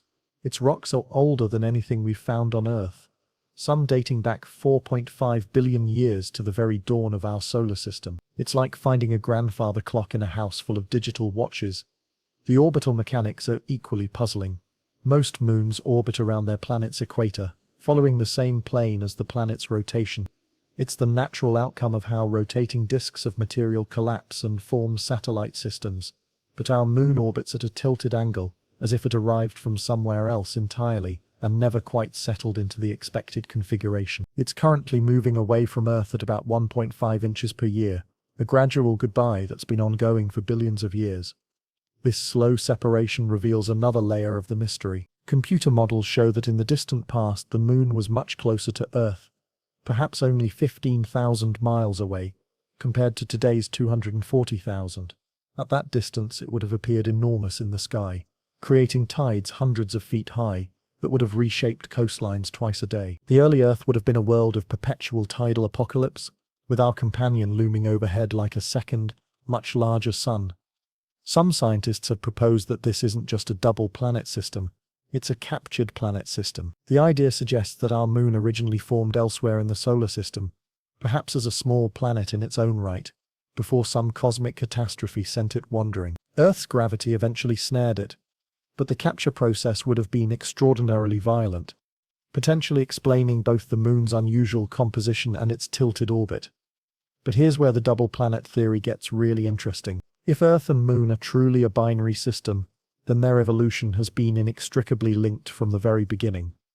Every major event in Earth's history, from the formation of the first oceans to the rise of complex life, has been choreographed by the Moon's gravitational influence. We're not just living on a planet that happens to have a moon. We're living on half of a double world, shaped by billions of years of cosmic partnership. This perspective changes everything about how we think about habitable worlds. Perhaps the reason we haven't found obvious signs of complex life elsewhere isn't because life is rare, it's because stable, Earth-like planets might require the kind of massive, perfectly positioned companion that we've been lucky enough to have. The Moon might not just be Earth's satellite. It might be the reason Earth became the kind of world that could support creatures capable of looking up and wondering about their place in the cosmos. And that brings us to an even deeper mystery. New theories. Same confusion. The fluorescent lights of the Lunar and Planetary Science Conference always make everything look slightly unreal, like you're viewing the world through a faint green filter. But the tension in Conference Room C is entirely too real. As Dr. Sarah Chen clicks to her next slide, on the screen, a computer simulation shows two massive objects colliding in a burst of molten rock and metal. The audience, dozens of the world's leading planetary scientists, watches in the kind of focused silence usually reserved for horror movies. This, Dr. Chen announces, is our best guess at how the Moon formed. And honestly, we're not entirely sure it's possible. Welcome to the bleeding edge of lunar science, where every new discovery seems to create more questions than answers. For the past 50 years, scientists have been trying to solve what they call the lunar formation problem. And despite increasingly sophisticated computer models, space missions, and laboratory analysis, the Moon remains stubbornly mysterious. It's like trying to solve a jigsaw puzzle where half the pieces don't fit, and the other half might be from a completely different box. The current leading theory, the giant impact hypothesis, reads like science fiction. According to this model, about 4.5 billion years ago, a Mars-sized object called Theia slammed into the early Earth, at just the right angle, at just the right speed, to blast enough material into orbit to eventually coalesce into our Moon. The collision would have been so violent that it literally vaporized chunks of both worlds, creating a temporary ring of molten rock around Earth that slowly condensed into the satellite we see today. It's a dramatic story, and for a while it seemed to explain most of the Moon's strange properties. The impact would account for the Moon's unusual composition, its lack of iron, and the way Earth and Moon seem to be made of similar materials. The violence of the collision could explain why the Moon's orbit is tilted relative to Earth's equator, even the Earth-Moon system's unusually high angular momentum. The reason our day is 24 hours instead of something much shorter makes sense if a massive impact literally knocked our planet sideways. But here's where things get complicated. The more scientists have studied the giant impact hypothesis, the more problems they've found. Computer simulations suggest that for the impact to create a Moon as large as ours, Theia would have had to be moving at exactly the right speed. Too slow and the debris falls back to Earth. Too fast and it escapes into space entirely. The angle of impact also had to be perfect, somewhere between a glancing blow and a head-on collision. The odds of all these conditions aligning are so astronomical that some scientists have jokingly called it the Goldilocks impact. Everything had to be just right. Then there's the composition problem. If the Moon formed from debris created by Earth and Theia colliding, you'd expect it to be a mixture of materials from both worlds. But isotopic analysis of lunar samples shows that moon rocks are virtually identical to Earth rocks, not similar, identical. It's as if the moon was made entirely from Earth material, with almost no trace of the impactor that supposedly created it. This has led some scientists to propose increasingly exotic versions of the giant impact hypothesis, including scenarios where Theia and Earth were already nearly identical in composition, a coincidence that stretches credibility to its breaking point. Dr. Chan clicks to her next slide, showing a new simulation where the impact creates not one moon but dozens of small satellites that eventually merge together. This is the multiple impact model, and it's one of several new theories attempting to address the problems with the original giant impact hypothesis. The idea is that early Earth was bombarded by multiple large objects, each creating debris that contributed to the moon's formation. It's messier than the single impact model, but this might explain some of the compositional anomalies. But even this theory has problems. Multiple impacts would likely create a moon with a chaotic, randomly oriented orbit. Our moon's orbit, while tilted, is remarkably stable and regular. Something about this scenario doesn't add up. Like finding a perfectly organized library after a series of explosions. Then there's the synestia theory, which sounds like it was named by a committee of poets and physicists. According to this model, the giant impact didn't just create debris. It created something called a synestia, a donut-shaped cloud of vaporized rock that surrounded the early Earth. The moon supposedly condensed from this cosmic steam cloud over thousands of years. It's an elegant idea that might explain why Earth and Moon have such similar compositions, but it requires temperatures and pressures that push the boundaries of what's physically possible. Meanwhile, other scientists are reviving older theories that had fallen out of favor. The co-formation model suggests that Earth and Moon formed together from the same disk of material, like cosmic twins. This would explain their similar compositions but struggles to account for the Moon's unusual size and orbital characteristics. The capture theory proposes that the Moon formed elsewhere in the solar system and was gravitationally captured by Earth, a process that would be extraordinarily difficult to achieve without destroying one or both objects. Perhaps most intriguingly, some researchers are exploring the possibility that the Moon's formation involved processes we don't fully understand yet. Dr. Maria Santos, a planetary physicist at the European Space Agency, has proposed that the early solar system was far more chaotic and dynamic than we've assumed. We're trying to explain the Moon using models based on a calm, orderly solar system, she explains. But what if the early solar system was more like a cosmic pinball machine, with planets and protoplanets bouncing around in ways that seem impossible today? This chaotic early solar system model suggests that unusual events, like the formation of our moon, might have been more common in the past. Perhaps binary planet systems like Earth-Moon were created during a specific period when the solar system was still settling into its current configuration. If this is true, then our moon might not be a cosmic accident, but rather a remnant of a time when such formations were possible. But here's what's truly unsettling about all these new theories.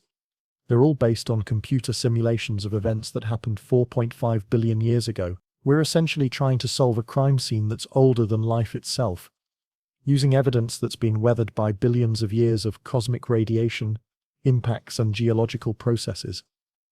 It's like trying to reconstruct a conversation based on echoes in an empty auditorium. The more sophisticated our models become, the more we realize how little we actually know about planetary formation. Every new lunar sample, every improved computer simulation, every refinement in our understanding of physics seems to reveal new layers of complexity. The moon isn't just refusing to fit into our theories, it's actively challenging our understanding of how planets and moons can form at all. And that leads us to perhaps the most unsettling possibility of all, that the moon's existence might not be explainable by natural processes we currently understand, which raises a question that most scientists are reluctant to ask out loud. The moon, cosmic coincidence or deliberate desire? There's a moment just before dawn when the moon hangs low in the western sky, pale and translucent like a ghost that's forgotten to disappear. If you're lucky enough to be awake at this hour, standing somewhere quiet where the city lights don't wash out the stars, you might find yourself asking the same question that has puzzled humans for millennia. What is that thing? Really? We've sent 12 people to walk on its surface. We've analyzed thousands of pounds of lunar rock. We've mapped every crater, measured every mountain, and tracked its orbit with precision that would make a Swiss watchmaker weep with envy. And yet, the more we learn about the moon, the more it seems to defy explanation. It's as if the universe has placed a riddle in our sky, one that becomes more mysterious the closer we look. The numbers are what get you first, not the dramatic ones, the size, the distance, the mass, but the quiet, subtle ones that whisper of something too perfect to be accidental. The moon's diameter is 400 times smaller than the sun's, but it's also 400 times closer to Earth. This precise ratio means that, from our perspective, they appear to be exactly the same size in the sky. The mathematical probability of this occurring by chance is so small that it's essentially zero. You're more likely to shuffle a deck of cards and get the same sequence twice in a row for the rest of your life. But it's not just the eclipse coincidence. The moon's gravitational influence on Earth is calibrated with a precision that seems almost deliberate. It stabilizes our planet's axial tilt to within a few degrees, preventing the kind of chaotic wobbling that would make complex life impossible. Without this stabilization, Earth's poles would wander dramatically over geological timescales, creating climate chaos that would reset evolution every few million years.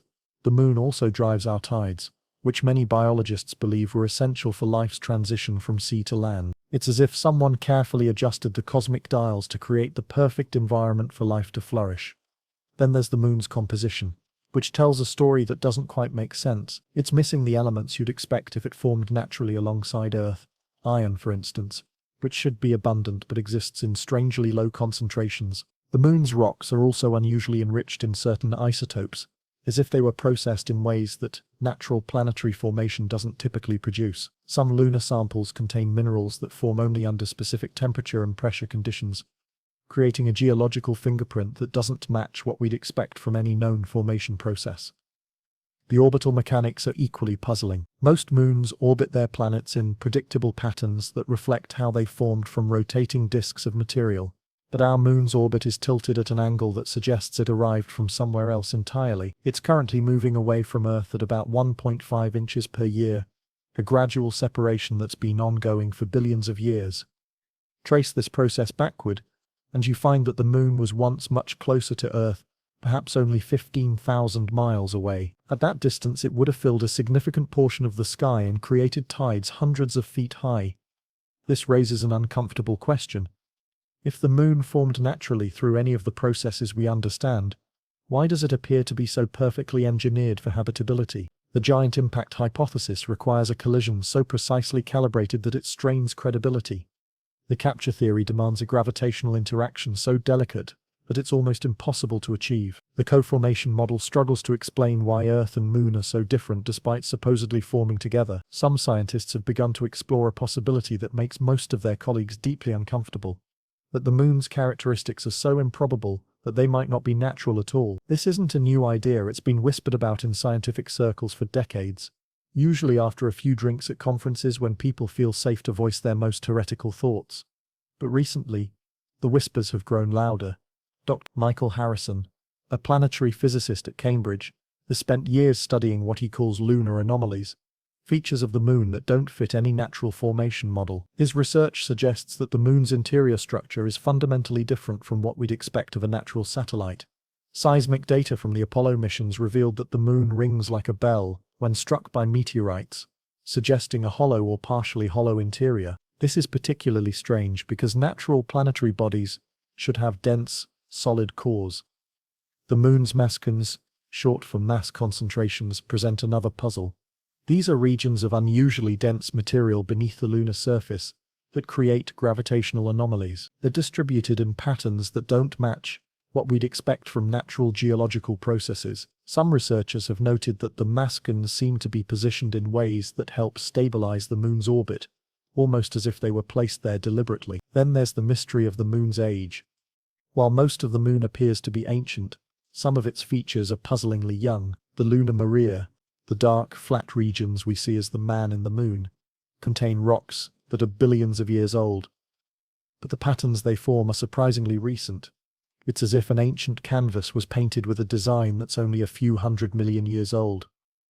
Dr. Sarah Blackwood, who studies lunar geology at the University of Edinburgh, has proposed what she calls the artificial moon hypothesis. She doesn't claim that the moon is a spacecraft or was built by aliens. Those ideas remain firmly in the realm of science fiction. Instead, she suggests that the moon might be the result of some unknown natural process that produces results that appear artificial to us. Maybe there are physical laws we don't understand yet, she explains. Maybe the universe has ways of creating seemingly impossible objects that we haven't discovered. But even this moderate position is controversial. The scientific establishment has a deep reluctance to consider explanations that venture beyond conventional planetary formation models. The peer review process tends to filter out papers that propose unconventional theories, even when those theories are based on solid evidence. As a result, research into the moon's anomalous properties often happens in the shadows of mainstream science. Yet the questions persist. Why is the moon's orbit slowly expanding at exactly the rate needed to maintain stable tides over geological timescales? Why do lunar samples contain isotopic signatures that don't match any known source in the solar system? Why does the moon's gravitational field have irregularities that seem to serve specific functions in maintaining orbital stability? Perhaps the most unsettling possibility is that the moon represents something we haven't considered, a natural process that produces results so improbable that they appear designed. The universe is full of phenomena that seem impossible until we understand them. Quantum mechanics defies common sense. Black holes warp space and time in ways that sound like fantasy. Maybe the moon's existence points to some fundamental aspect of planetary formation that we haven't grasped yet. Or maybe the moon is exactly what it appears to be, a cosmic accident so improbable that it challenges our understanding of probability itself. In an infinite universe, even the most unlikely events must occur somewhere. Perhaps we're simply the beneficiaries of a coincidence so extraordinary that it created the perfect conditions for life to evolve and eventually question its own existence. The moon continues to hang in our sky, keeping its secrets. Every night, it rises over the eastern horizon, tracking its ancient path across the star-filled darkness. It pulls at our oceans, stabilizes our planet, and provides the gentle light that has guided travelers for millennia. Whether it's a cosmic coincidence or something more deliberate, the moon remains our closest companion in the vast loneliness of space, and perhaps that's the most beautiful mystery of all. In a universe that often seems indifferent to life, we have a companion that appears to be perfectly calibrated for our existence. Whether by chance or design, we share our cosmic neighborhood with something that seems to care about our well-being. The moon watches over us as we sleep, keeps our planet stable as we dream, and reminds us each night that we're part of something larger and more mysterious than we can fully comprehend. Maybe that's enough. Maybe the moon doesn't need to be explained. It just needs to be appreciated. In the end, the greatest mystery isn't how the moon got there, but how lucky we are that it did.